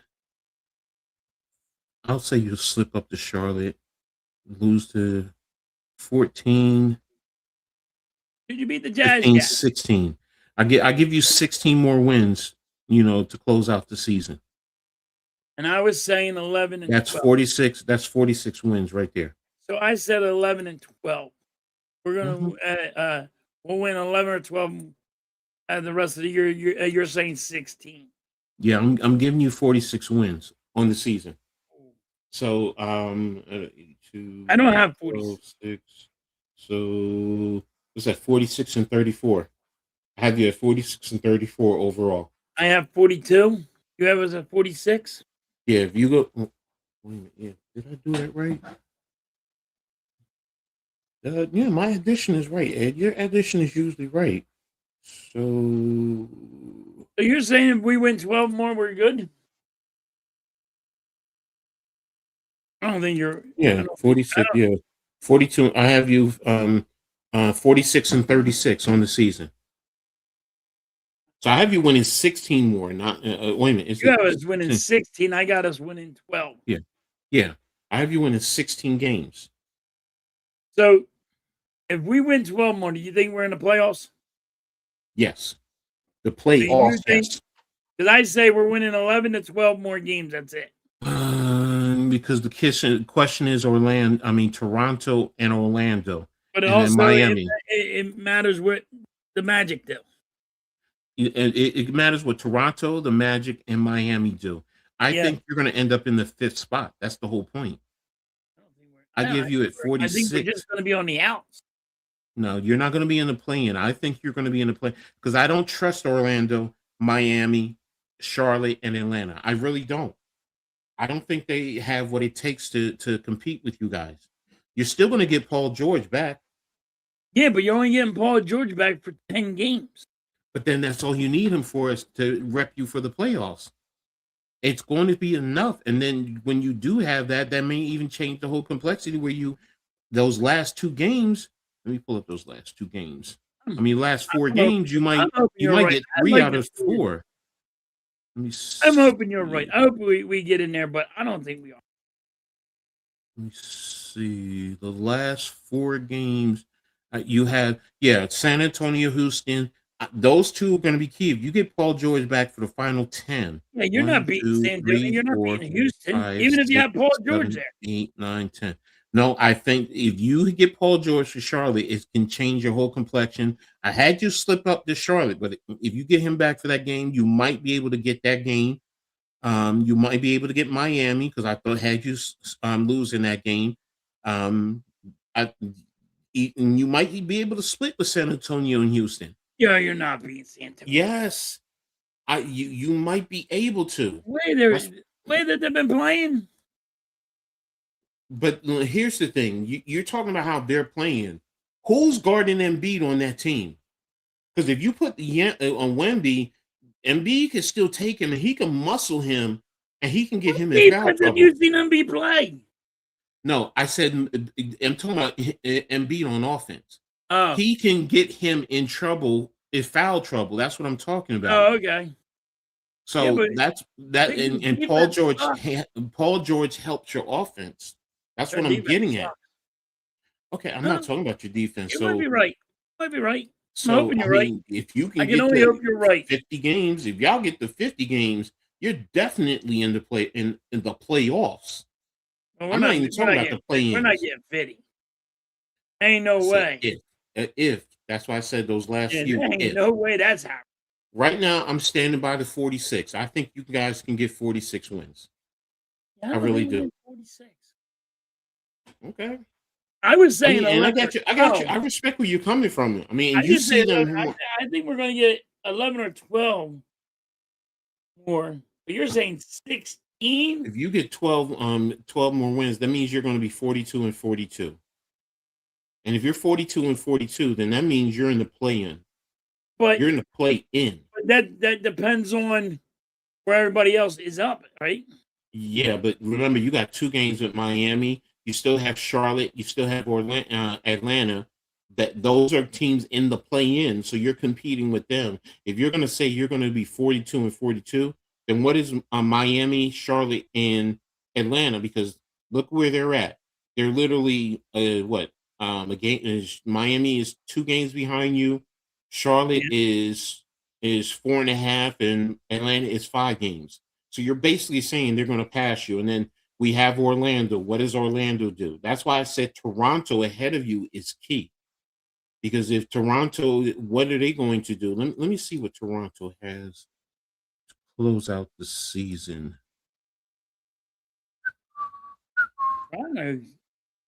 All right, so Toronto is at Chicago, at Milwaukee. I think they can split that. They host Oklahoma City. They host San Antonio. Let's just say they lose both of those. That's 2-2. I think they'll take Washington. I think they're going to host New York, so and they already beat New York. Already spanked them. So Okay. then you're at Minnesota. You're going to host Dallas. So I'm going to split there. So right now I gave you 1, 2, 3, 4, maybe 5 losses right there. Then they're at Houston, another loss. New Orleans, I think they went hosting Phoenix. That's a toss up. Detroit, I I think think they'll they'll beat lose. Houston. They're at Houston, so I don't know. So at Denver, at Phoenix, I mean, not Houston. The who? Suns. My bad. Okay, yeah, Beat okay, yeah, I can give them not that. Houston. I didn't mean Houston. I meant the Yeah. Suns. So let me see. 1, 2, 3, 4, 5, 6, 7. They lose to Detroit. They can beat Chicago, right? Denver. Yeah, they can beat Chicago, lose to Denver, lose to Phoenix now because that's on the road. Utah, and then you still have the Clippers. The Clippers are a toss up. So right now, Orlando's a toss up. Detroit again is another loss. That's 8. Boston is another loss. They'll split with Miami. That's 10 at New York. Right now, I'm giving them 11 losses. I'm giving them 11 losses, and they are standing at, what are they standing at? 30 what? So they're going to have 11 losses. So that's 44 losses. So they're going to be roughly 40 and 44.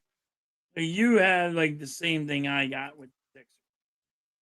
Yeah, and then that's Toronto. So that's why I said they're key to you guys, Yeah, overviews, so you I'm can hoping pass you're them. right. I would love to see the Sixers make it, but I don't think they Let me are. get caught up. Let me get caught up in the chat too, because let's see. Bruce said hi to both of us. But He Bruce, said, okay, yeah. Females had to start playing video games. A couple of the latter generation guys aren't coming for games to have. Okay, no, I feel you. Halftime, I feel good. PG is not going to play any more games for us. He's not reliable and cheated. I think he will. This is halftime. I've been playing video games since Atari. Ooh, Atari's back when yeah, that's back my era. I was the one staying up with my nephews. Okay, playing Call of Duty. Question: do y'all think Calvin really will be? If not, I don't. Haven't touched it. Haven't thought about that. Um, I'd have to go back and look. I right now, off the top of my head, I would say no. What's up, Steph? Oh, thank you for the birthday wish. I appreciate you. Halftime, the Sixers need to play your boy Kyle Lowry. Wow. I played competitively in World of Warcraft with many females, a lot of games. Okay. Okay. So some females have always played video games. Why more females think they have to play is what I was talking about. Question. That's deep. The Sixers like depth coach. That's what it comes down to. Okay, look at your Knicks compared to. Look, I don't know their bench. I know the Knicks now do have a decent bench. So, coach, I meant to ask you, what's your stand on this tanking situation? I don't like it. I've always been, I'm not a one to. I've always been a competitor. And look, you beat me, you beat me. I'm gonna look at the film and figure out what I got to do to improve. And I'm gonna go through everything. I just, if I was a coach in an organization that wants to tank, I'm like, you better as well just fire me because I'm not doing it. I'm not. I just can't do it. And I understand that's the way the NBA is built. I just can't do it. I just it's disrespectful to sports. Number one, it's disrespectful to the fans. It's disrespectful to the other teams that are out there trying to compete and improve their worth. What about, and everybody talks about the Hall of Fame and your status within the game? Are you an elite player? Where's the competition? Where's the competitive drive in you? I'm not one for tanking. yeah, I'm just not. that hurts. Like It I hurts. gamble, so it hurts the gambler too. Yeah, You know what I that's mean? when It hurts the gambler in it. I love to gamble on my sports, so Mhm. it The hurts that. integrity of the game. Yep. But like I always say, players don't tank. The Hmm. organizations do, Yes. and because a player has to go find a job somewhere else when he gets let go or gets traded. And they got to say, hey, this guy's going to play with heart. He's not just going to throw in the towel. Exactly. Now, but I do not like tanking in any sport, but always say it's always going to happen because they want better draft picks or But whatever it there's is. no guarantee with draft picks in Huh? the NBA. In the NBA, we've seen Simmons with you guys, Anthony Bennett with Cleveland. I mean, you Yep. can go through to see the number one overall draft picks who have been flops, and then you've seen guys who come out of nowhere. The greatest football player that everyone says, but in fairness, Tom Brady was a late round draft pick. And look at what he's considered the greatest to play the game. No, you just play the game and let everything fall where they may. In basketball and football and hockey and baseball, no. I mean, what are you teaching kids who are coming up? What are you teaching them? You have a responsibility. That's how I say it when you talk about, like, when people talk about Belichick and all. What are you teaching your kids when you say cheating's good? Mhm. And you can get rewarded by cheating. And what are you teaching your kids when you say, throwing a game? Like, Mhm. like shaving points, if you really want to look at it. Thank you. Thank you. Sixers offer for Fred agents and injured MB and most every player, PG. Even Josh Hart has a national wide commercial. Yeah, he does. It's going downhill fast, coach.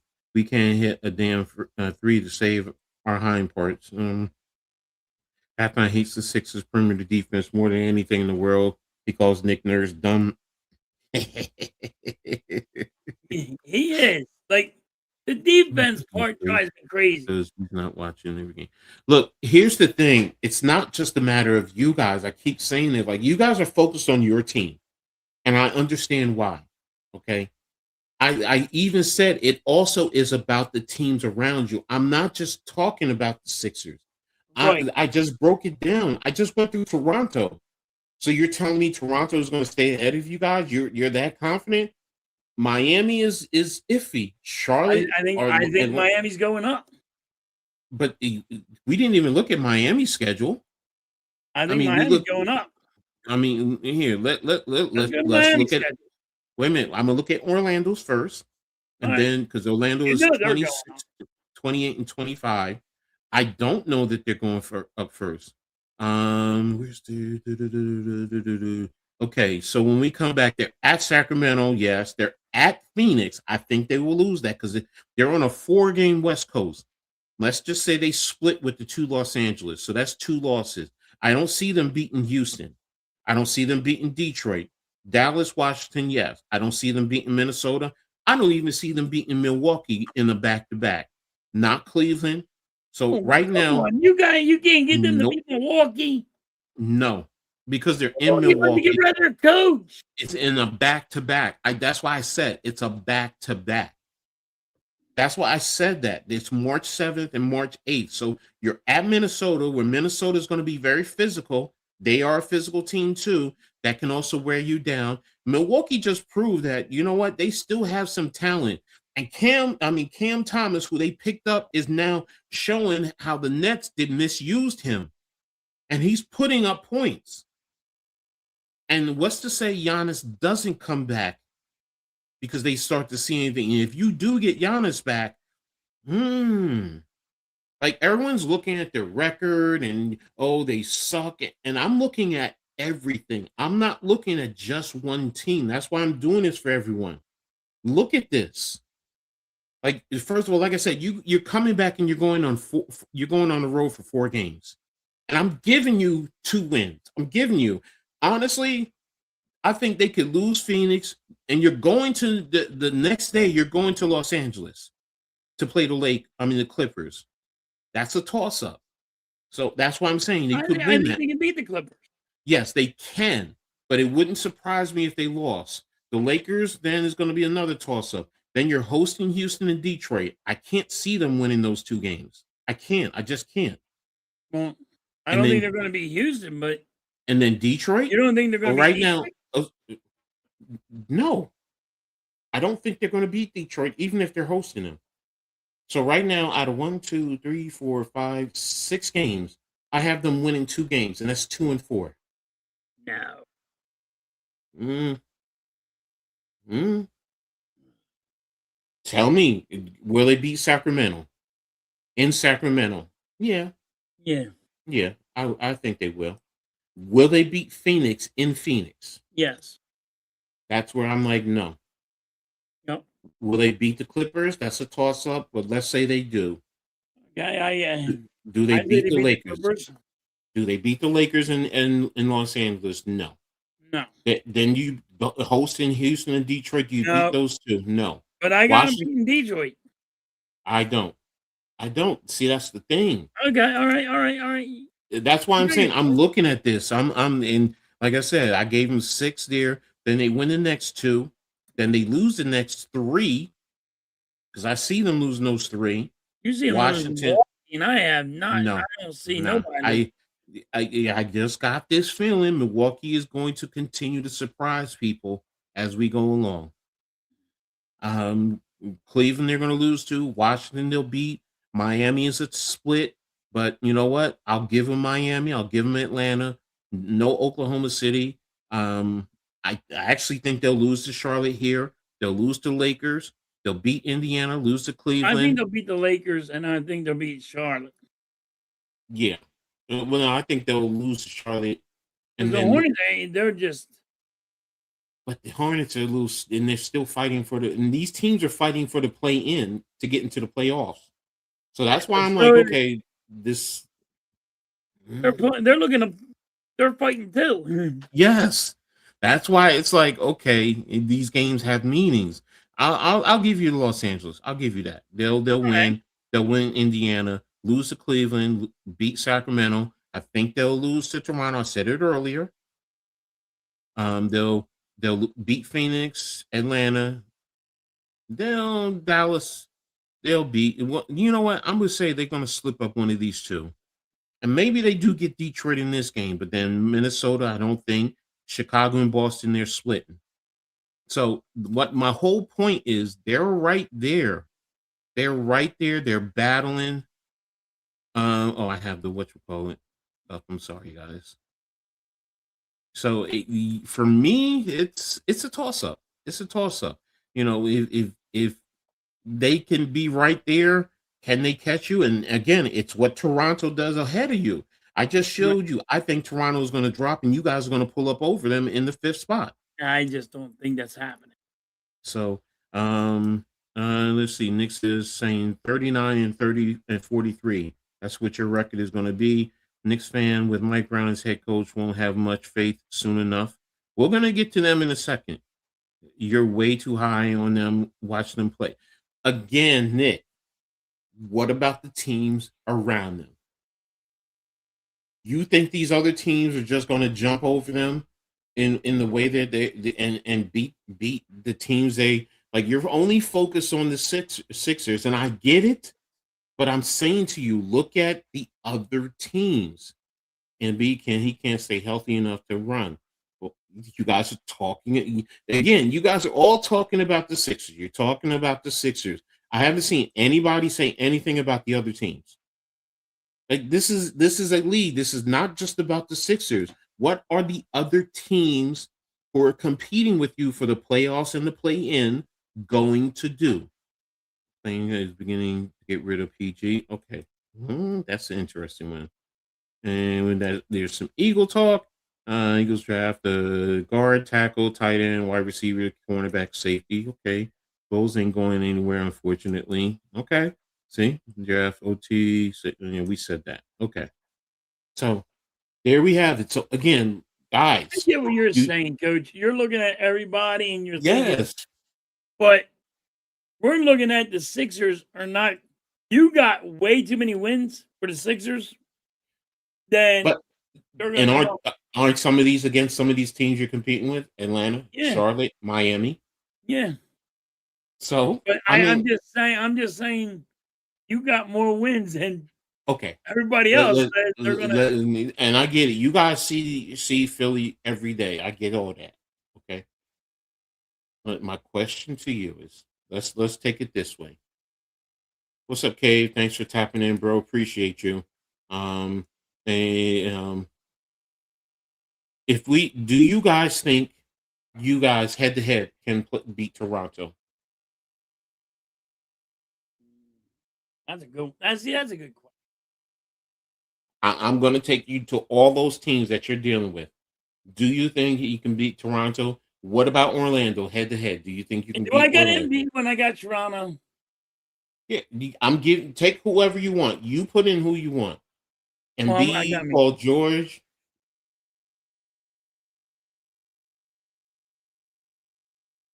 Yeah, I think we can beat Toronto.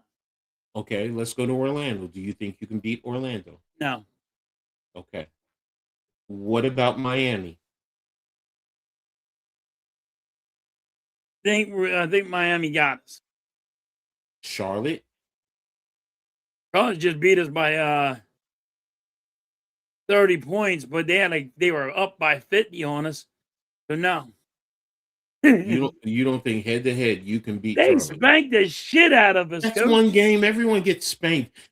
Come on, Halftime. You've even seen in the NBA back in the day, the Celtics spanked the Lakers, and the Lakers turn around and win the championship in that series. Yes, so but you've seen that. So come on. We just get spanked too much. If you're going to go by, I'm so freaking upset.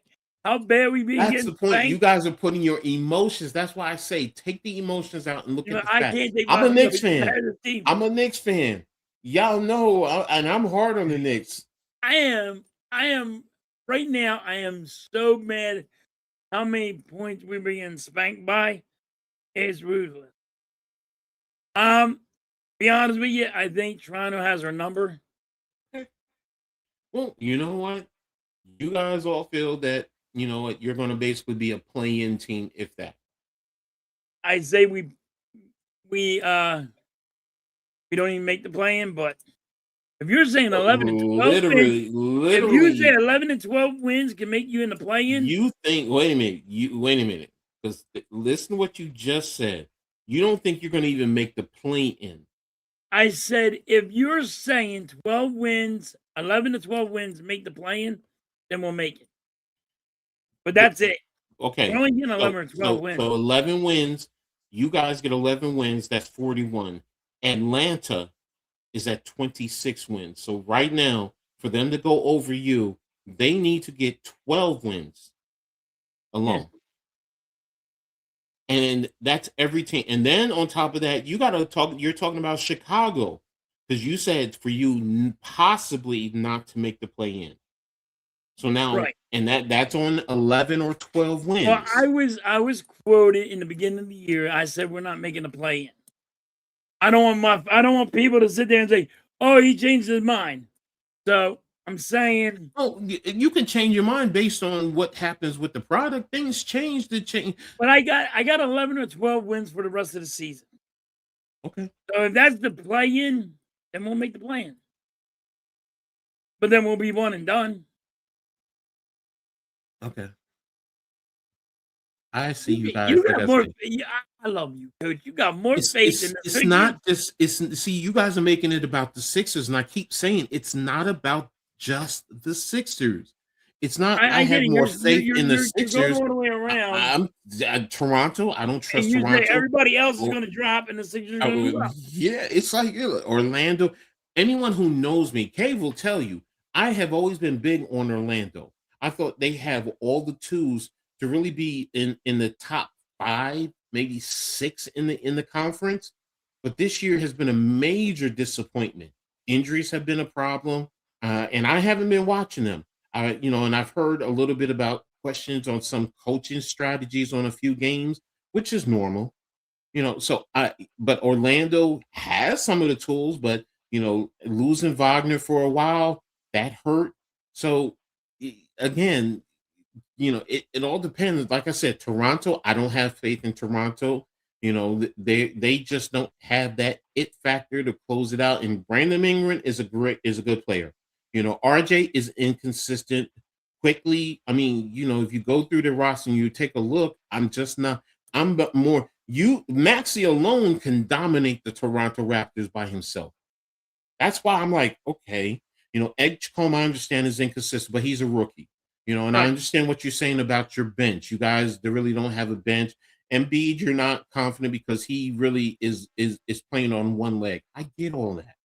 I still think with everything that you're talking about, Toronto, you can take them. Orlando is okay. You want to say cool. Miami, and then same factor is you're playing as most of these teams head to head. So it's like, Miami, okay, you want to say you split the games with them? Okay. Charlotte, okay, they beat you big previously. Okay. But now if that doesn't incentivize you to come back and say, you know what, you got that one. All right, we're gonna get you this one. Atlanta shipped everyone out of there. So come on. So it's like you're in a position to get 5, 6 in that range. Now, if you're talking about top 4, no, I don't think you guys are making the top 4. I'm not saying that. I will never say that. Okay. You guys are right where I think you're going to be, 5 to 6, and everything is contingent upon what happens with Toronto, Orlando, Miami, and But maybe you're Charlotte. not sold on the Sixers. You're just saying everybody else is going to go down more. I'm You're not going to lose a sold little on bit more what's games. around the Sixers. Yes, You're looking at around the Sixers. Yeah, I'm looking at everything. I'm doing the totality of everything. So, let me get caught up. I think the Sixers make the playoffs. See, he said playoffs, not the play-in. Coach Sixers probably have the again. You could say all that. I think they are better than the Hawks, Orlando, and the Hornets. I think they're better than the Hawks. Orlando and the Hornets are a problem. Okay. What's up, Blaze? Thanks for tapping in, bro. As always, man. I hope you had a great stream. Coach seems to have more faith in the Sixers than the Knicks, and that's the Mike Brown effect. We're going to talk about the Knicks in a second. Besides Grimes, they don't have any scoring off the bench. The damn bonus sometimes. Okay. And you're putting everything on your bench, but again, like I said, We use our bench is so weak. okay, and that's fine. Look, you guys may all be right, and I end up with egg on my face, and it's again, it's No, it's not that I probably have me. I'm the dumb motherfucker over here. I don't know. no, it's Maybe not you're that I right, have, Coach. and I'm please hoping don't. you are. I will say this: don't say I'm saying I have faith in them, the Sixers. It's I'm looking at everything around. You're looking at everybody else dropping drastic. Well, the way that things have been going this whole season, do I think Toronto's going to stay up there? And we just went through their schedule, so I looked at their schedule. Right. That's another reason why I'm like, okay, I just looked at Orlando, so it's like, okay, I looked at Philly, so it's like, all right. I mean, if you stay at 6, you're right where I'm thinking you're going to be. 6, maybe 5. That's it. You're right. I But really am. again, can you? I'd rather be us in the play-in and playoffs than not The being play? involved. Yeah, exactly. But do I trust this? And I get it. I get it. I get it. You've been as long as you've been punched in the face, as long as we have, Yeah, I get it. I nothing's get going to it. go down. You get punched out. You get punch drunk, and you're apprehensive, and you flinch when somebody flinches at you. I get it. Yep. I get it. I get it. That's how I look at it. It's like I'm not going to sit here and not think that the Sixers are going to wake up already. Now, if you would have told me they would have made a move and made our bench better, I would have said something different. Okay. If you would have made my bench better, I would say something different. Okay, that's But fair. my I mean, bench is so weak. that's fair. You got to put them into the equation. So A lot of you your bench is better than ours. We got Grimes over there, and right now, you got to move him up because PG's out. I think he's out for 12 to 15 more games.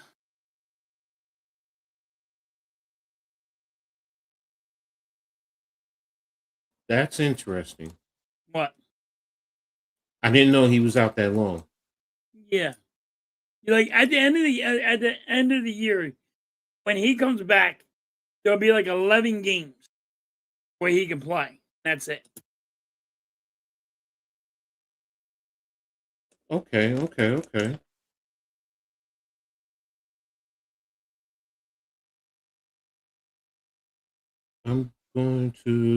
go ahead and move over to, the Knicks. And let me see, besides Brian, your Knicks, on the other hand, are great. Alvarado, halftime the other night. Ooh, hold on 1 second. My screen is acting up. And Dewar is underrated. Okay, so talking about the Knicks, I'm going to be brutally honest with you. And everything is going to be about what happens with the Celtics, especially with Jason Tatum coming back, or how he fits in. I think the Knicks will finish at number 2. I really do. I like the additions. Thank you guys for Yabba Dabba Doodoo, because we got him and then we shipped him out, and you got Alvarado, and then you got whatever his name is, showing, who was released by the Spurs, and the defense on our bench now looks decent. It looks nice. You even have some scoring along with that. I'm not expecting Alvarado to play the way he did against you guys. I'm just not. But he's going to be a key contributor. He dropped 30 on us? No, it was 26. He had 8 3-pointers. He was he abused it. Yeah, but again, I mean, do I expect that always? No. I mean, they also, the loss they took to the Pacers, I mean, was unexcusable. Right. I mean, so they have their moments. So, but they have the ability. When they come back, they're hosting Detroit, and that's going to tell me everything I need to know. They've been spanked by Detroit all season. They lost by 118, 180. And where's the other I don't know. If Detroit game? Alvarado plays like he fucking 121, if he did 90. against the Sixers, you guys are gonna win that. That dude's on fire. So yeah, the Knicks are being spanked by Toronto. But again, how they compete, and they have how many more games? They have one more game against not Toronto, against Detroit. So when they come back on Thursday, that game is going to be key. If they can get that game, that's going to tell me everything I need to know. Then they have host Houston. I think they can get that. I think they can get Chicago. You Now think Cleveland. you beat Houston? Yes, I think we can beat Houston. And here's the thing. Here's the thing. Number one, I love Diawara. I love him. He's a rookie, but the kid is 6'10-ish. He can shoot the 3. He can play elite defense. He can handle the rock. The new guy they just showing, who they just picked up. Another one, 6'8", can handle. Now he's not a 3-point shooter, but he can play some great defense. He can rebound. He can cause problems. You see what Alvarado just did defensively. Can I get that for the Sixers? Defense? No, I get what you're saying as far as the bench. Yes, that's key. Our bench, I'm really liking. Deuce McBride is out right now. He's out. So, and he might not be back until right before the playoffs, if that. So, but it doesn't matter because we have Alvarado and we have the other guys. Josh Hart, you can mix and match with them on the defensive end. They can play some elite defense because everyone talks about Brunson and Cat, but now we have guys that we can filter in. OG is out, but he's going to come back. Mikal Bridges, Josh Hart. It's like, okay, now we have defensive guys because that's what you need come playoff time. You need guys that can play defense. We can score. There is no denying that. Now, Cat, he has to be a little bit more. Oh, and I'm forgetting about Mitchell Robinson, the blockness monster. Come on, man. Now, his free throw shooting, it's a cause for concern. But he was making fun of us. He was making fun of us. He's like, what are the fans cheering for? We're killing you. And they just wanted chicken nuggets. Yeah, they wanted He's chicken like, nuggets. I'll make one now because We aren't giving Exactly. you no damn chicken nuggets. Exactly. But now you see his defense, and he can guard 1 through 5, and he's blocked guys out on the wing. So my point being is there is the defensive element there with the team. Do they have to mesh? Yes. With the new guys coming in now, yes. The injured guys coming back, yes. And you think about the offense that we have. Like I said, Alvarado just showed a little bit something. You have OG, you have McHale, you have Cat.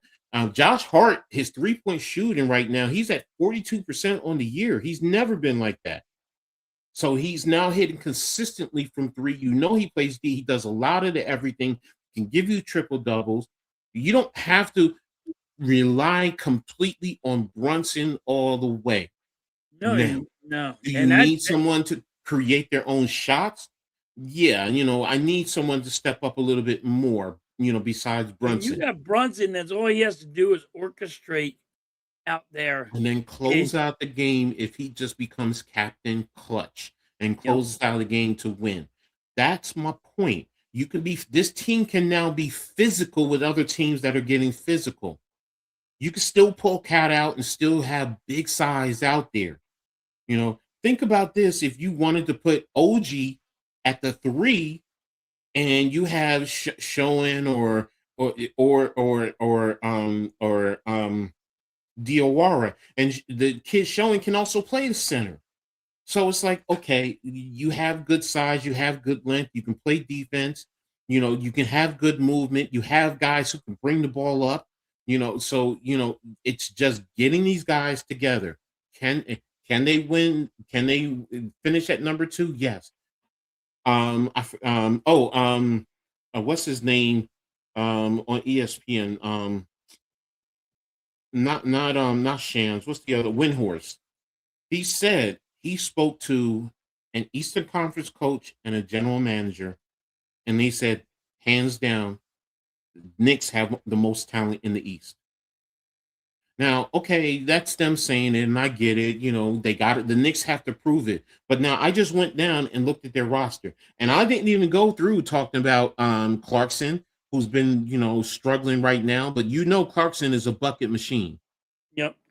So it's like, okay, there is talent. And Cat, if he gets his act together, he can be a dominant big, whether shooting the 3 or getting down into the post. So it's like, okay, there are keys there to the Knicks. And I'm enthused. Now, I'm not ready to go Google Gaga and all over the place. The Knicks still have to prove it. They still do. Starting with Detroit. But do I think they will finish at number 2? Yes. The dark horse to everything, because everyone keeps talking about Boston. It's not Boston. For me, it's Cleveland. And you can say what you want, but Harden, with those bigs, with the pick and roll, and he's helping Donovan, it can help that team and it can galvanize that team. And that's what it's starting to do. They're the one that I'm really keeping an eye on more than anybody, because they can come up and they can sneak on somebody. Clarkson and Tyler Cola can, yeah, exactly. And and that's the thing. If he's not with it, I forgot about Landry Shamet. Landry Shamet is another one who can start. He can play defense. He can give you good 3-point shooting. So it's like we have depth now. So as the Rockets winning it all this year, even though the Knicks are even better than this year. That's why when you said to me, you asked me about the Rockets. Yeah. Okay. Yeah. I got you Houston Rockets winning it all this year, but exactly. That was in the beginning of the year. That's when whatchamacallit got hurt. But I still have the Rockets. Blaze. Well, look, if it wasn't for him, we wouldn't have been able to get Alvarado in this show and Shane, however you say his name. So yeah, thank you for him. And we shipped him we didn't use him right. We shipped him to Chicago, and look what we ended up with. So I mean, it's like, okay, hey, there you go. So I appreciate what is here on this team. I also like Brown more than I do Tibbs, and Tibbs is a great coach, a phenomenal coach. He got us to where we are, but can he get us over the hump? Brown is going to have to prove it. I get it. He hasn't done it when he's had, when LeBron was in his prime. I get it. But this team is built around Brunson. They take Brunson's mindset when they go out there and they play. So, and they produce. Now, like I said, Detroit wants to prove that, last year was an aberration and they're going to bring it. And I get it. Brunson loves it that all he has to do is now facilitate out there. You see him? He's like, dang, you got to go to work. Yes. I mean, against you guys, he had 8 points. He had 8 Only points 8. against Only 8. He had to do none. He was just exactly. sitting there facilitating. But that's my point. And Nick Porty is okay, but he's still young. He's developing. He has the tools, but he's still developing, man. He's only in his second year. He really is. So if he would just hone in more so on the defensive end of rebounding, I think he would be a lot more beneficial. But we'll see. Has the Rockets winning it all? Mrs. Hathaway may be the real she may be the real sports talent. Jameson, I like. Look, you got guys who are on the bench who are, they're on the back end who we got a number 1 overall draft pick who we haven't really used. And what's his name? The French kid. I forgot his name. Haktua. Haktua girl. So again, the Knicks 1 through 15, I think they have the most talent in the East. So yes, we are deep. But the thing that comes together is how do they develop? How do the new pieces fit in? How do they accept their roles? Thank you, Nick. Dadier. Pacome Dadier. So there you have it. It's and I wish Cave was here because he does all the Knicks games, so he could tell you a lot more than I can because I don't get all the Knicks games. So, but yeah, the Knicks, they have depth, and it's just a matter of them putting it together and then getting ready for the playoffs. Boston is still going to be a tough one, and let me see the rest of their games. You still have Toronto, Oklahoma City. That's going to be a big one. Wednesday, March 4th, the returning. Then you still go to Denver, the Lakers. Look at that. 1, 2, 3, 4, 5. We go on a 6-game road trip. So that could really change the whole makeup. Now, do I think they can take most of those games? Yes. Denver's going to be tough playing in Denver. We already beat Denver, but Denver's probably want to, show improve. And we're going to Denver after playing Oklahoma City. So, we still play some tough teams. Golden State comes to us. Indiana, New Orleans, Charlotte, Oklahoma City, Houston again. Boston, Toronto, Charlotte to close it out. So, I can see the Knicks winning roughly 50 to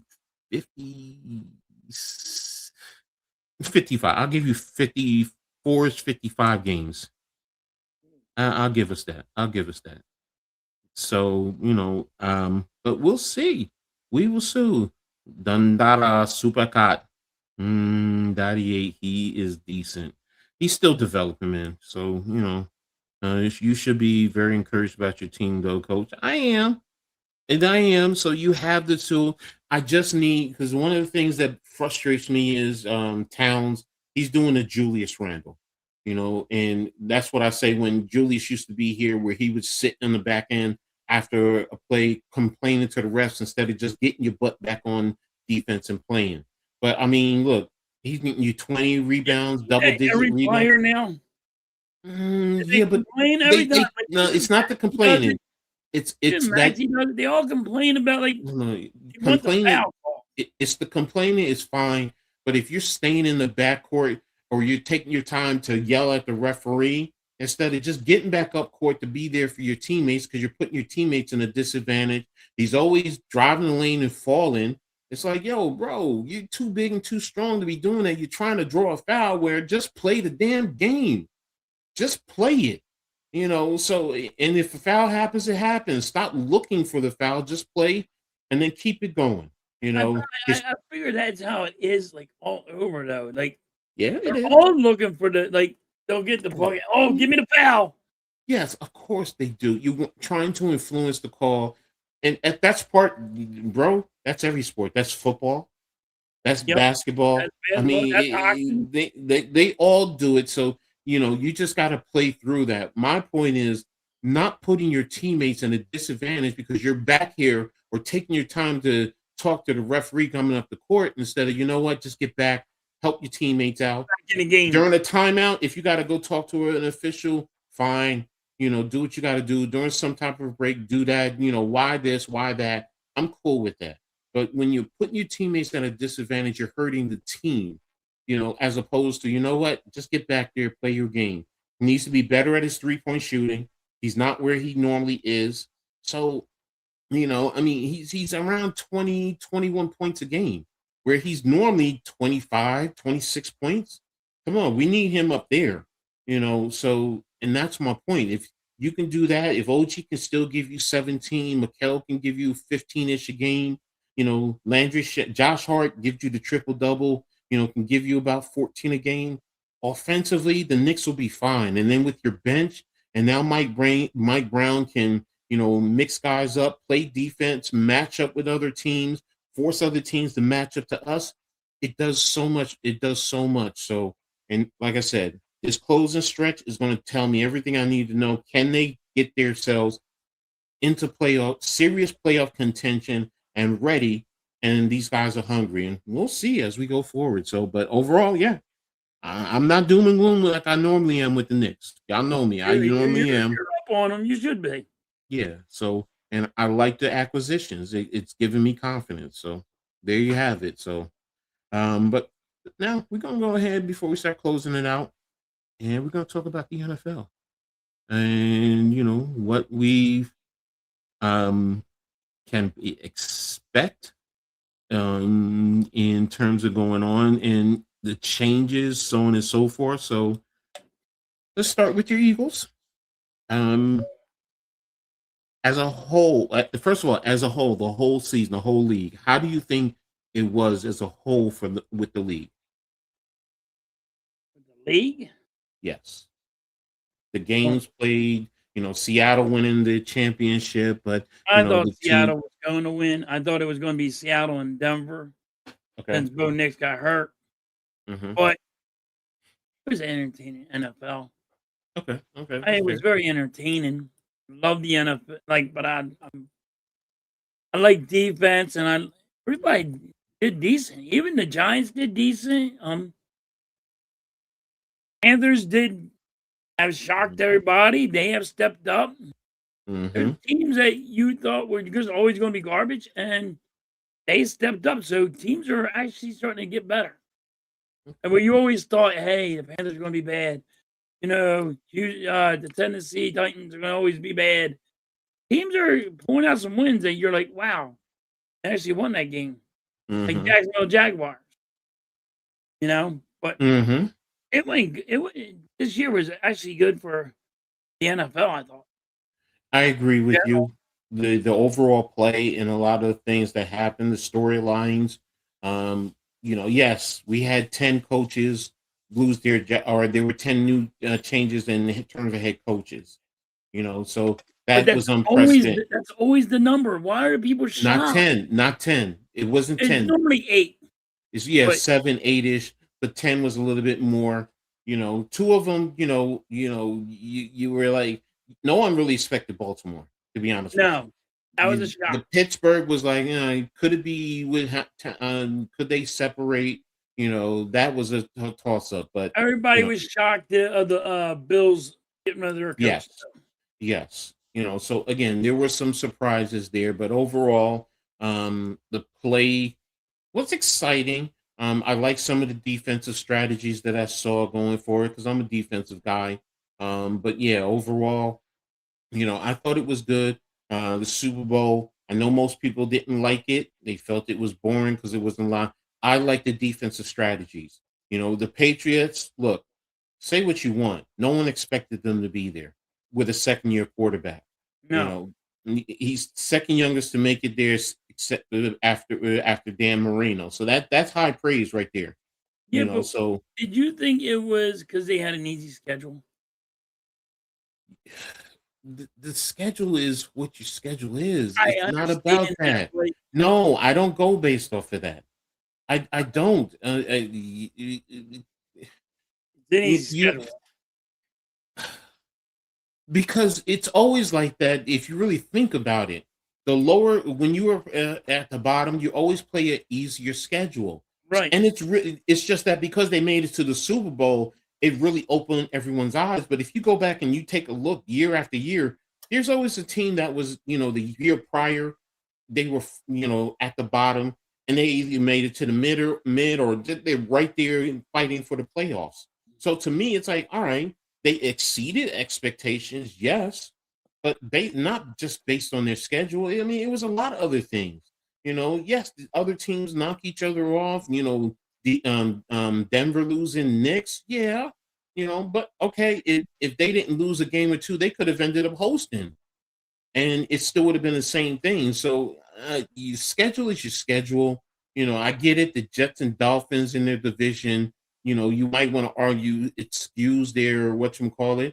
But if that was the case, then not trying to be funny, when you guys won the Super Bowl, you can make the argument because, oh, well, Dallas and the Giants at that time, they weren't really good teams. So it's like, you play who you play. I mean, in the NFL, realistically, everybody is fairly good. They really are. Now, is it about coaches' strategies and injuries playing a role? And some coaches, are buffoons in the way they coach the game. Yeah, but I just, I'm cool. I'm cool with it. You know, Again, like I said, and I'm more analytical, and I get it. The average I fan can't wants I excitement. can't stand analytics. No, when I say analytical, I mean I look at the for example, if you're in a plus territory and a minus territory, are you in the left hash right, the right hash mark? What personnel group in? What is the defense in? What time is on the clock? That type of thing. I'm a coach, so Right, I'm dissecting it. That's where my analytical aspect comes right. from. So I don't fan like all of you guys. I don't. For example, I'm not into fantasy football. To me, it's idiotic. But I get it. You guys like it, and it's what draws people in, and I want they're engaged. money, damn it! And you want It's money, not yes, fantasy football. I get it. So, but for me, it's about looking at the X's and O's, the coaches, the strategy, the techniques that are being taught. What type of technique? What type of counter are they using? Where they're lined up? Like I'm telling you, and I always tell people, you don't want to watch a football game with me live. You don't. Like I've streamed games, but if I can sit down with a remote control and with a game on, and that's what I was doing with the Super Bowl. The Super Bowl for me ended about an hour after everybody else No, because I was sitting because there you're, 'cause rewinding. you're rewatching hmm the great I'm defensive pausing. plays I'm that was looking at the happening. offense, what was happening. I was like, I was at a Super Bowl party. I'm like, dude, did you just see that? And they're Mm-hmm, like, I'm like, and like, you know, there's mm-hmm, women there and all. They're like, mm-hmm. I'm over there explaining what just happened, and they're All like, right, Nick. look how fucking he gets. But Exactly. So thank you, Mrs. Halftime. I appreciate you for putting that in there.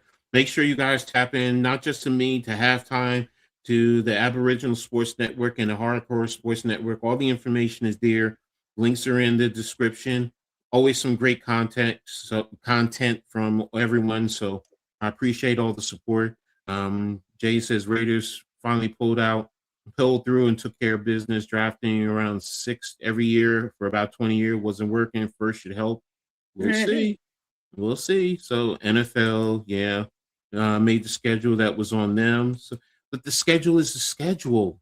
Like everyone looks at, your record, and you need other things. Things change. Add players. Look, they brought in other players that weren't there last year that yep. contributed. So I mean, it's more to just the schedule. So Yes, and they brought in the right pieces. yeah, so because remember they had the money to do that. So that's why to me it's not only about the schedule. I mean, I get it. You want to say they played a softer schedule, okay.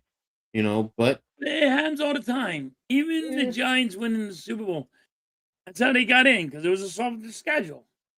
And they Yeah, got in, snuck in, and won. They won the Super exactly. Bowl over it. Look, I remember when the 49ers blew out the Chargers that one year, and the Chargers were supposed to be some great team, but they got what was it 55-10 or something like that? Something like that. Yeah, so it's like, I mean, your schedule is your schedule, but what happens during the course of the game? Injuries to your Yeah, team, to injuries the other. happen. Yeah, so I mean, it's a molded. And look, everyone thought Buffalo was going to win that division. Buffalo, you see that they fired their coach. They're blaming their coach because they didn't play up to standards. So it's not just about the schedule, like I did with the basketball. It's everything. Dude, how you fire that coach? Dude, how he built hold on now, how he built Buffalo. And you fire that coach? He built Buffalo's team Mhm, awesome. mhm, And you hold him responsible? mhm.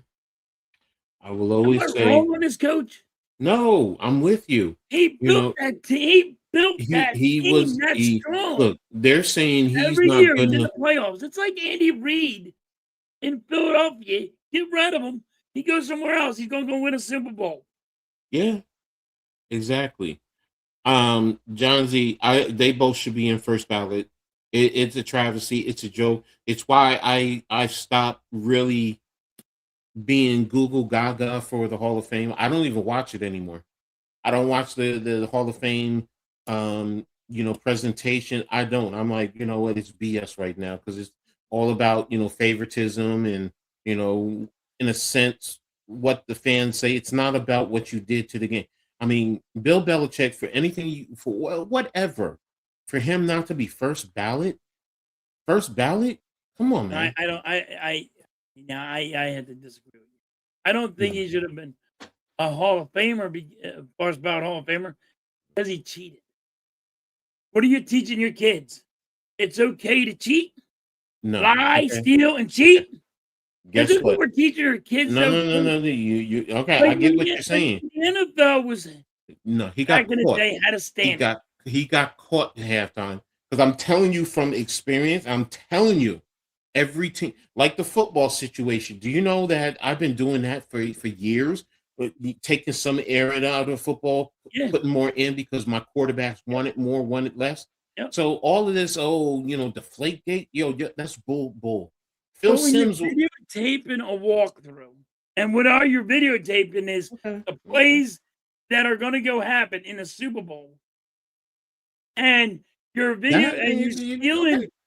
you're stealing the playbooks. Hold on, and you're Mhm. stealing headsets where you can hear somebody's play, and like if and like you would say, other teams do it too. You got caught. Exactly. And now here's the thing. This is why You I'm were saying. reprimanded, and you got There, caught. you said you, but now you just said it. You were reprimanded. You paid the penalty. That's my point. It But that that takes you away from the Hall of Fame. no, no. See Oh, what it yeah. is. Those You're telling little those kids certain that ones. it's okay to lie, steal, Nah, and cheat. no, that's not it. I don't see it that way. I don't. I don't see it. Look, the point I'm making is just like someone who sold drugs out on the street and then you go to jail and you do your time and you come back out and then you're constantly harassed by the police just because of that.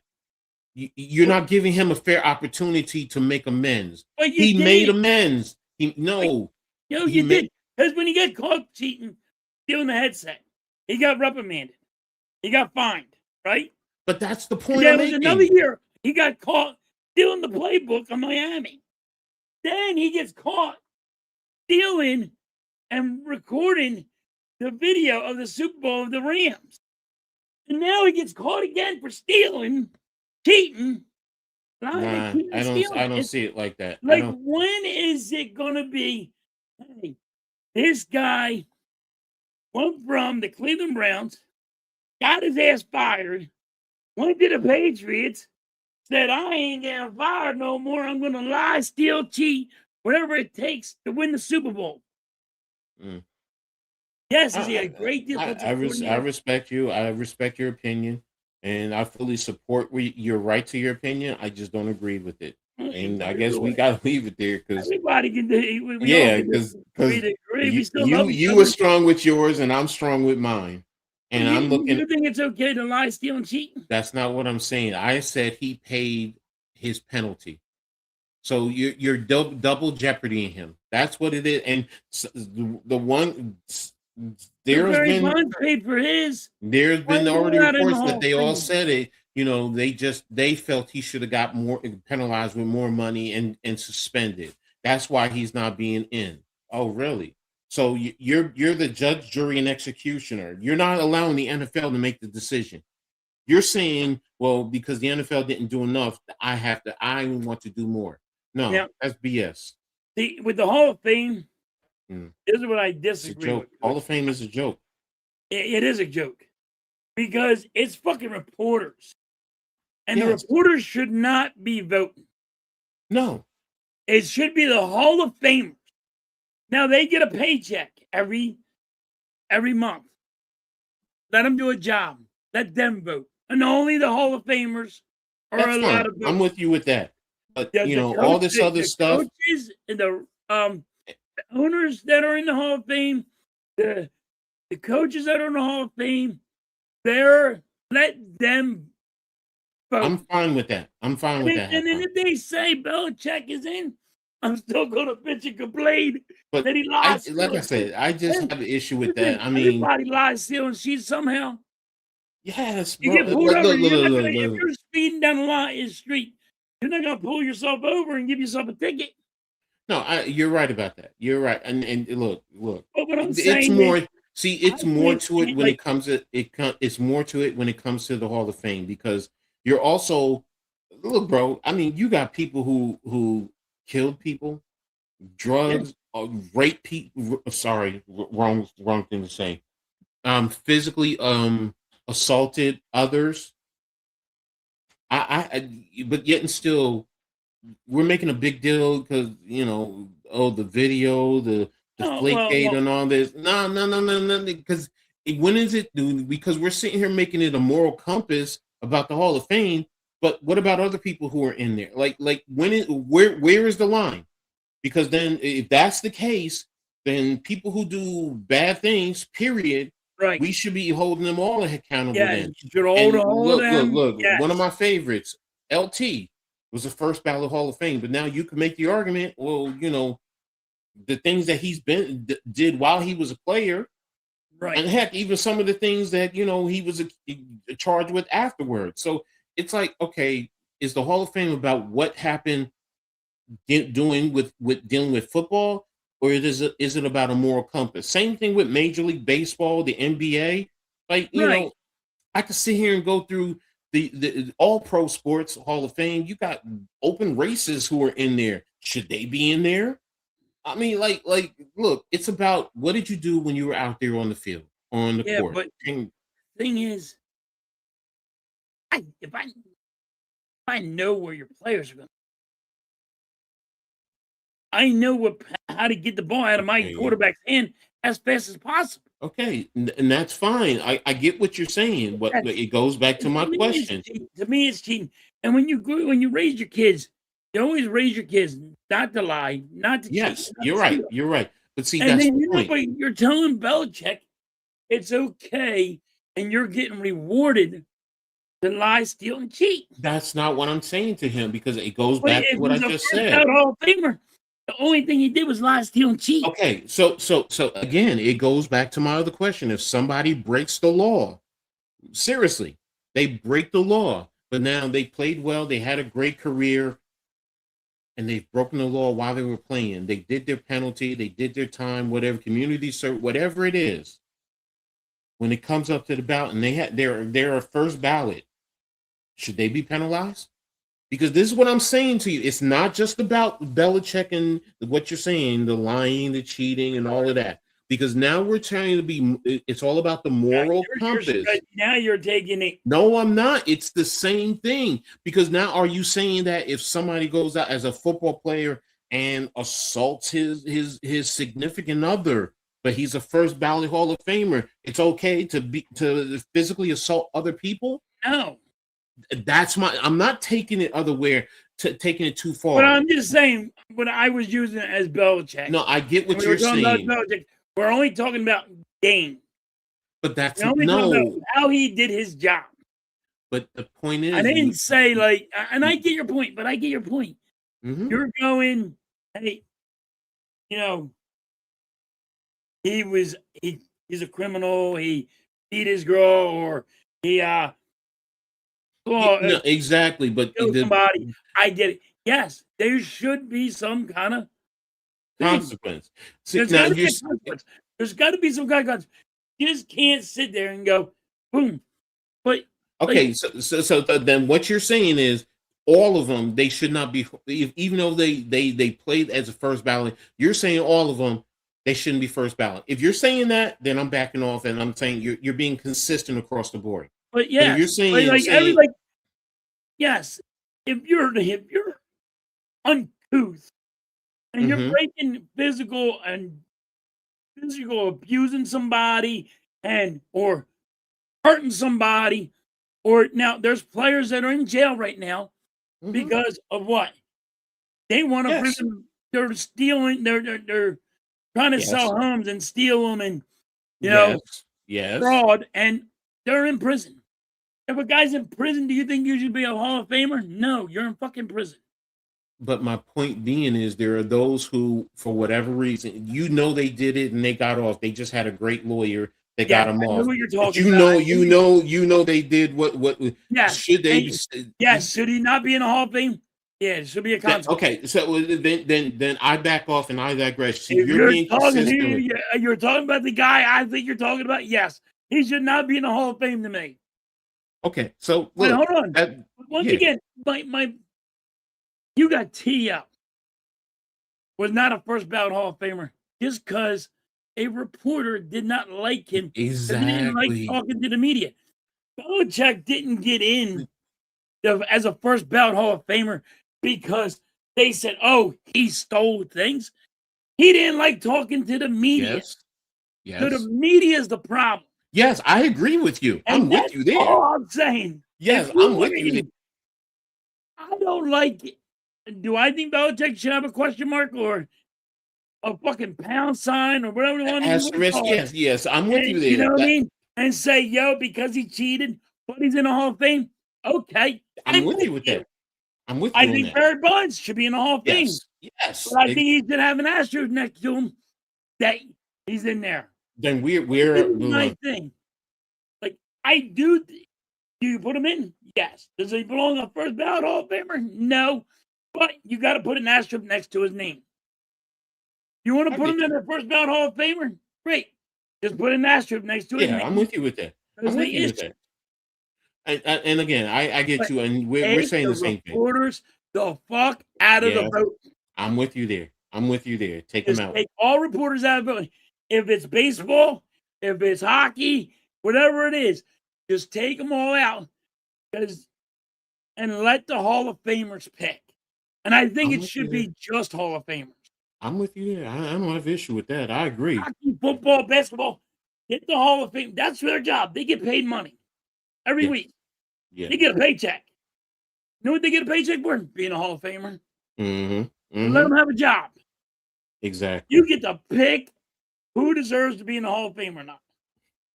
They would love it. Yeah, true. You know what I mean? They would love it. They would think it's fun.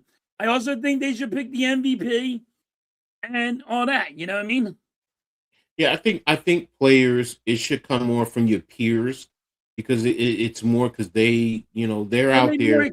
They know what they had to go through to become. But you're out there and you're competing against them. Yes. Or Rookie of the Year, whatever. Yeah, I'm with you. I do not like the media voting. No. It's either deserved to be a first ballot Hall of Famer. He's like right there. It goes either way. I don't have a problem if he got in first ballot or not. That bothered me that T.O. did not get in the first ballot Hall of Famer because of a reporter saying, "Well, he didn't talk to me and he didn't like really talk to the media and friend us. Fuck you. Just do your I'm with job. you there. I'm with He's you not there. there to try to be your friend. I'm with you there. What did I say earlier about take the emotion out of things and just go by the facts? Right. I mean, But, and but there's a lot of people we could debate and go back and forth with this. And you're right. You know, like I hey, said, but I mean, I got Barry Bonds. I put Barry Bonds in the Hall of Fame, but I put an asterisk next to a name. yeah, I would too. You know, Clemens. I put Clemens in the Hall of Fame. look, they played in an era where realistically, a lot more players were using. It's just that and look, Bonds never technically got caught. It's just that you said somebody else said that they did, did yada yada Right. yada, He but there never was got no, tested. He never yeah, failed for a test yeah. So it's because like, what he did was he said, "I'm out. I bounce. yeah, I leave. You want to drug test me? I'm out. I'm going." yeah. So again, again the subjective aspect of it. The reporters. Yeah, you're right. You know, um, But I think that would help. I think it would help he's there more to talk to the media, if the sharing his. reporters didn't vote. I can tell you, Jay, personally, I hated talking to the media in college, man, because they twist your words around or they Yep. make it, they skew it towards their narrative.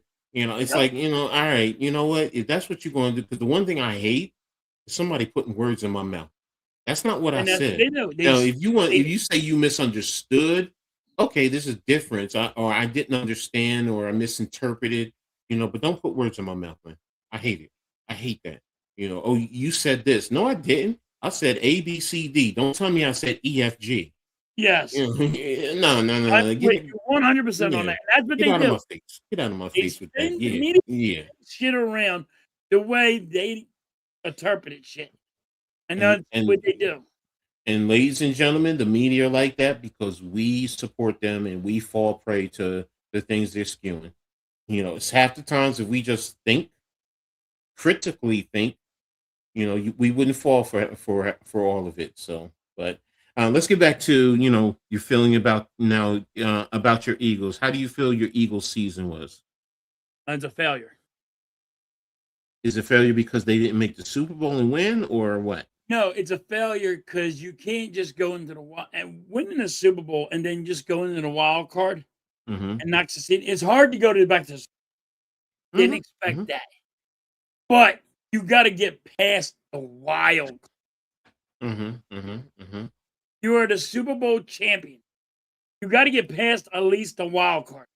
Now, if Mm-hmm. you would have went moved on from the wild card and you were out, all right. I didn't like some of the things that happened this year with the Eagles, but all right, at least you went past the wild card. You couldn't make the Mm-hmm. wild card. You couldn't beat the wild card team. You could barely got in the playoffs. Mm-hmm. Mm-hmm. You're one and done. You're in the wild card. You've been the Super Bowl champions. They're Mm-hmm. headhunting for you. They have you circled on their calendar, Mm-hmm. Mm-hmm. and you failed. I think it's a failure to me Okay. because you didn't. If you would have went maybe the second one, maybe the third. I know you're not going to make the Super Bowl, but and then lost. I'm okay with that. Not in the wild card. You can't just make the wild card. You know what I Well, mean? how are you feeling about this off season with certain plans, or what are some of the plans you've been hearing about the Eagles? Now I know they lost their offensive line coach is one of them, and many of you guys are not happy with it. But some of the other things associated with their off season. Now we got we got rid of our coordinator. We lost our offensive line coach. We lost our cornerback coach. We lost some defensive coaches, and now people are like, "Oh, the offensive coordinator that we got from Green That's true. Bay, oh, he's the next Andy Reid." He never called a play in his life. How do you know he's the friggin' next Andy Reid? So I mean, like, I'm up on airs with it. You know what I mean? I'm just Mm-hmm. up in the air Mm-hmm. right now with it. I don't know what to think. I don't know if this guy's going to be a good play caller or not. I mean, we just had every time we do this, and we have a guy that does not know how to call plays. Mm-hmm. Mm-hmm. He was shit. Johnson was Jalen Hurts' daddy's best friend, had milk and cookies with him. He sucked. Now we went with Kevin Batula, never called plays before. He sucked. Now we're gonna get another guy. He looks like the fucking Sandman from goddamn Spider-Man. Mm-hmm. So Mm-hmm. just don't know what I got, Coach. I don't know what I got. Well, I mean, we're Am still in a, I losing Lane Johnson? And it looks like I'm losing Lane Johnson and our offense. Two guys from our offensive line might retire. mm, And then there's people out there that want to get rid of friggin' one of your best wide receivers. Just put that on mm-hmm. there. And then you have your defense that you had to bring all back, and you only have $20 million to do all this. Mm-hmm. Mm-hmm. Mm-hmm. You get rid of friggin' AJ Brown is dumb because of the salary cap hit. People are like, well, that don't, you can go, what happens if the salary cap didn't exist? It does exist. Well, you got to rob Peter to pay Paul. Who's taking a pay cut? Who's going to restructure their contract to get these defensive players in? You know? And Mm-hmm. Mm-hmm. right now, I'm worried what the Eagles are going to do. I mean, Okay. I got faith that they're going to handle shit right, but that's faith. You never know what's going to happen. Football, man. You never know Well, what's going to happen. You what are got to you watch looking? and you What got do to you, what they do. what are you hoping they do during this off season? In other words, are you looking at to address a certain position to help re-strengthen it, or do you have a certain player that you think your team can sign during free agency? I mean, is there a particular rookie you think would fit well? I mean, what is it that you're looking for from the Eagles?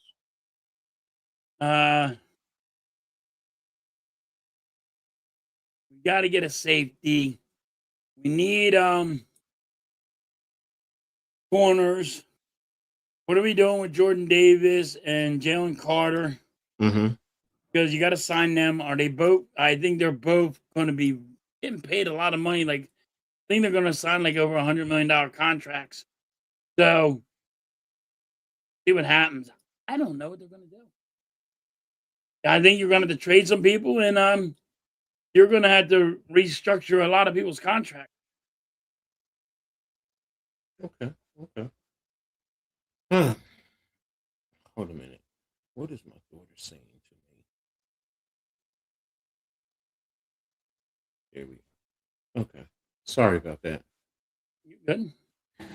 Um, well, in terms of the Giants, I was happy that we finally made the coaching change. Um, I do like, how this coaching staff is constructed. I know a lot of people initially did not like the OC hire. They had questions, especially after what's his name was hired by Cleveland. But bringing in Roman to be the run game coordinator, because now they kind of offset each other's weaknesses. They help strengthen it. So offensively, I like what you're doing. Defensively, I don't have a problem with Wilson. I definitely like what they're doing. And again, the level of experience that is in this staff is only going to help Dart in the long run. So that's something that I really appreciate and I look forward to. And then overall, you're just like you. What are we doing? I do wonder offensively if we're going to change some of the linemen. Are we going to be more like Harper was in Baltimore with a little bit more size and power? But then again, Nagy has been a little bit more of I don't want to say a finesse, but he's used linemen who are a little bit more quicker and they weren't as hefty. So I do think we need to focus on our offensive line. If we stay at 5, personally, if I'm the Giants, I'm trading out of number 5 if I can. Now it takes 2 to tango, but if we can trade Oh, back and get extra picks, I would do that, and preferably if we can get a pick going into next year, depending on how right, far because back you move. you don't need a quarterback, and you don't need um. Yeah, I would. That would be a good move for you. You drop Yeah, back. the thing is, now, Don't drop back too far, but drop back enough. no, I mean, look, if you can drop back to 10, Right. I'm cool with that. Or even If you're drop that's to what I mean. If you still start in the top 13-ish. 10, Yeah, I mean, if you do 13-ish, then are you getting a first round draft pick next year? I'm right. saying right now, if you drop to say like 13, I need a first round draft pick next year.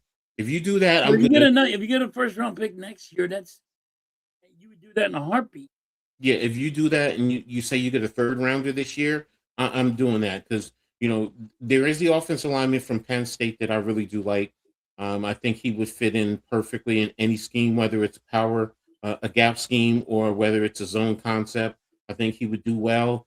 There's plenty of receivers. Everyone talks about the receivers, but there's receivers you can get later in the draft because there's plenty of receivers. This is a draft that's filled with receivers.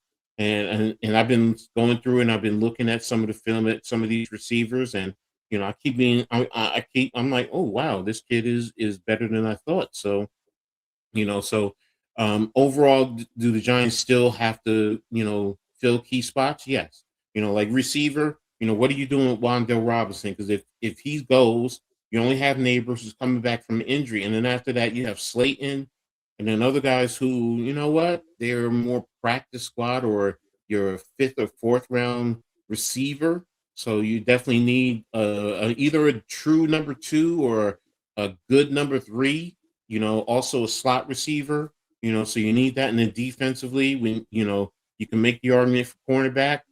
Safety is do you want another one? Because you got Holland, you got Newbin. Newbin is only going into his 3rd year, but there are Giants fans who are not happy with him. Linebackers, interior defensive linemen, maybe as a backup to Dexter. Maybe you get a backup nose tackle. So I mean, Offensive coach, offensive line coach. hold on a second. They And do just you think they go for Stoutland? no, Now, they already have an offensive line coach. They just hired someone. oh, They they just just did. I yeah, didn't know that. they I released thought he hold was on. going to go. I thought Stoutland was going to go to use. Man, I was panicking. Oh, there were a lot of people who wanted that. So hold on, let me see. Where is the Ross? I mean the coaching staff. They just announced it, I think yesterday. I didn't know that. Yeah, hold on. Taking a look right now on Twitter X. I had it before. I'm trying to find it. Okay, Willie Taggart. Is it? I think it's Mike Broomgren. Damn. There's so much Giants. Oh, here it is. Tim Kelly. Yeah, Mike Bloomgren is the offensive line. Here, I'll share it with you so you can see. This is off of Twitter.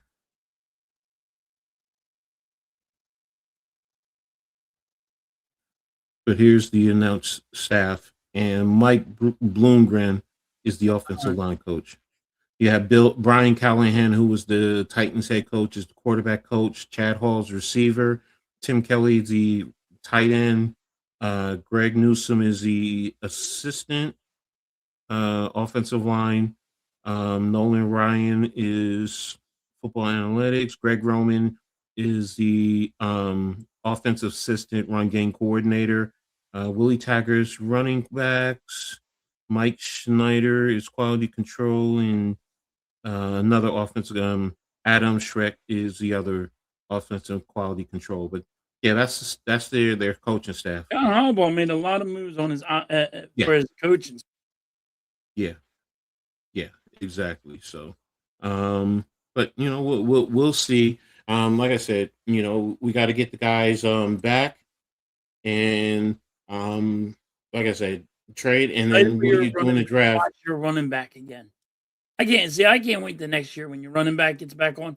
I like watching that kid run. The question is, are they going to use him as the true bell cow, or are they going to draft another one, or get someone in free Right. agency? I've heard free agency talks about a couple of running backs coming over from, I even heard that they were looking at Pacheco, and I'm like, if you put Pacheco with He Tracy runs and like him, Mike Allstott, dude. I like yeah, that kid. That kid runs like Mike Allstott. He just runs so hard. yeah, and yes, Jay, there's talent, that they've said that they're going to bring over from the Ravens, because every new coach usually brings in some players from his previous Yep. spot. So I'm intrigued. I'm excited to see what happens. And the offensive and defensive systems that they're going, because this is free agency and the draft are going to kind of give me an indication of what to expect. I am expecting Denard, because I know he loves press cornerbacks. Um, People hate Deontay Banks, but Banks was good under Wink when Wink was playing him as a press corner. But then you played a little bit more, a lot more zone the last 2 years, which kind of stunted his growth. So does it help get him back, or is he a total waste? So does that mean you draft a cornerback? So again, what are you doing free agency, or are you ready to train him up, and hopefully he goes out there and does well? So again, if he does well as a press corner, Adebo was originally a press corner anyway. So that means you're going to be a lot more aggressive. So that's the thing that I want to see, defensively. How aggressive are you? What you're doing with your backers. So, but I'm really excited to see what the Giants are going to do. I do think as a whole, the NFC East is going to be a lot tougher. One of the things I do think John Harbaugh will do, and many of us Giants fans have been saying that, we need to play to our division, and you got to be physical on both sides of the lines. And I think we're going to be a lot more physical. And then also, what are you going to do with Tibbs? Because some people will say trade him and get whatever you can. Where I'm like, no, first of all, he's our most physical edge in the run game. Carter and Burns, they're pass rushers. I get it. But when the Giants were good, what was one of the things that they had? A lot of edge rushers, and they would Yeah. get you in third and long, and then bring a NASCAR and get after you. So, I'm like I said, I'm excited to see, and I'm ready to look. I'm like, damn, we got to wait all this time until football season now, and I'm like, Just to find out what you got. yeah. So, and look, I'm excited here. I'm even excited for my Scarlet Knights. I love their defensive coaches they hired. So, I'm so ready for football now. Normally, I'm just like, all right, I'll wait and see how it goes. I'm like, damn, can we already get to the? I'm never like this. I'm like, can we get to the field already? Just get rid of the rest of the year and let's start I'm over football here. season. I'm over here. I'm like you right now. Like, what the fuck's happening with my team? Mm-hmm. Mm-hmm. So, I but just won a Super Bowl though, and I'm like, what the fuck happened to my team? exactly. So, all right. So, I know you said you got your with your wife. Are you guys are streaming that, right? Yeah, we're gonna stream that in a little bit. All right. So you'll make sure you guys tap in to halftime. He's going to be streaming with Mrs. So it'll be a Yep. treat there. I'll be back. Really halftime gaming stream, and yeah, it's You're gonna going to be do it on interesting. YouTube. Yeah, it's gonna be on YouTube. Okay. Okay. Cool. Miss All right. Halftime's gonna be on there. I'm gonna be on there. And Okay. Okay. Well, tap in for a she little has bit. her channel, Okay. Okay. and Anything tomorrow? I think we're gonna stream again. See how it goes. Okay. We're gonna do since there's no sports for a Yeah, couple of that's right. weeks. We're gonna be I streaming forgot some games. everything. Yeah, hockey's in the Olympics and the NBA is on what. So yeah, And you're they're right. on the All-Star break. Yeah, I forgot about that. So all right. Well, there you have it. I'll be back on Tuesday. Cave and I are bringing back the WNBA She Got game, so we'll be talking about the women's game, not just the W, the unrivaled, a little bit more. So stuff that we got in, Tuesday, Heart of the City with NYG. So definitely got some things. So I'm getting back into the swing of things. So was trashing the 3-point contest. Oh, they were doing that now? Oh, I didn't even know that. So there you have it. So all right. So, but I appreciate everyone for being here. You guys phenomenal today. The interaction, everything, even the guilty pleasure conversation. So you guys blew it up today. I thought yeah. that was going to go wrong, Coach, but you know what? Jay has a question for you. He says, are you going to lose to the wife again? Yes. If I know it's good for me. Happy wife, happy life. Yeah. So How it goes. yeah, so exactly, Vic, exactly. So appreciate everyone who's been rocking with us, those of you since the beginning, and everyone who's been in and out. Appreciate you. I know we went a little bit longer, but we've been away for a while, so giving you a little bit more. So, awesome day. It was great awesome. job. I didn't think it was going to go that good, but Coach, it lit up, man. Yeah. I thought everybody going to take that wrong.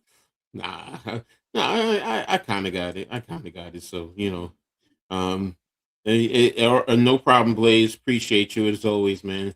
I'll see you later. So, See you, Blaze. But I'll be back next, like I said, Wednesday, and with the Pick and Roll podcast too. So I'll be there too. So, and we'll be back next week. So make sure you guys tap in. But we're gonna get ready to get out of here. So before we do, what do you always say when we get out of here? Catch you guys on the rebound. Peace.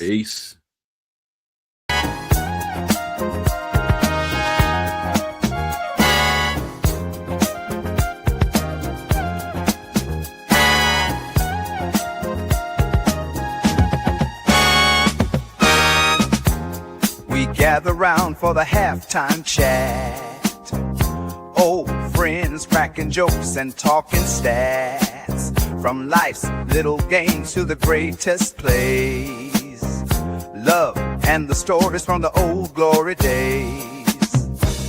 With Philly's heart and Coach's cheer, we break it down every moment, dear. Life is a team and we've got the plan. Sports, love, and laughter, that's who we am.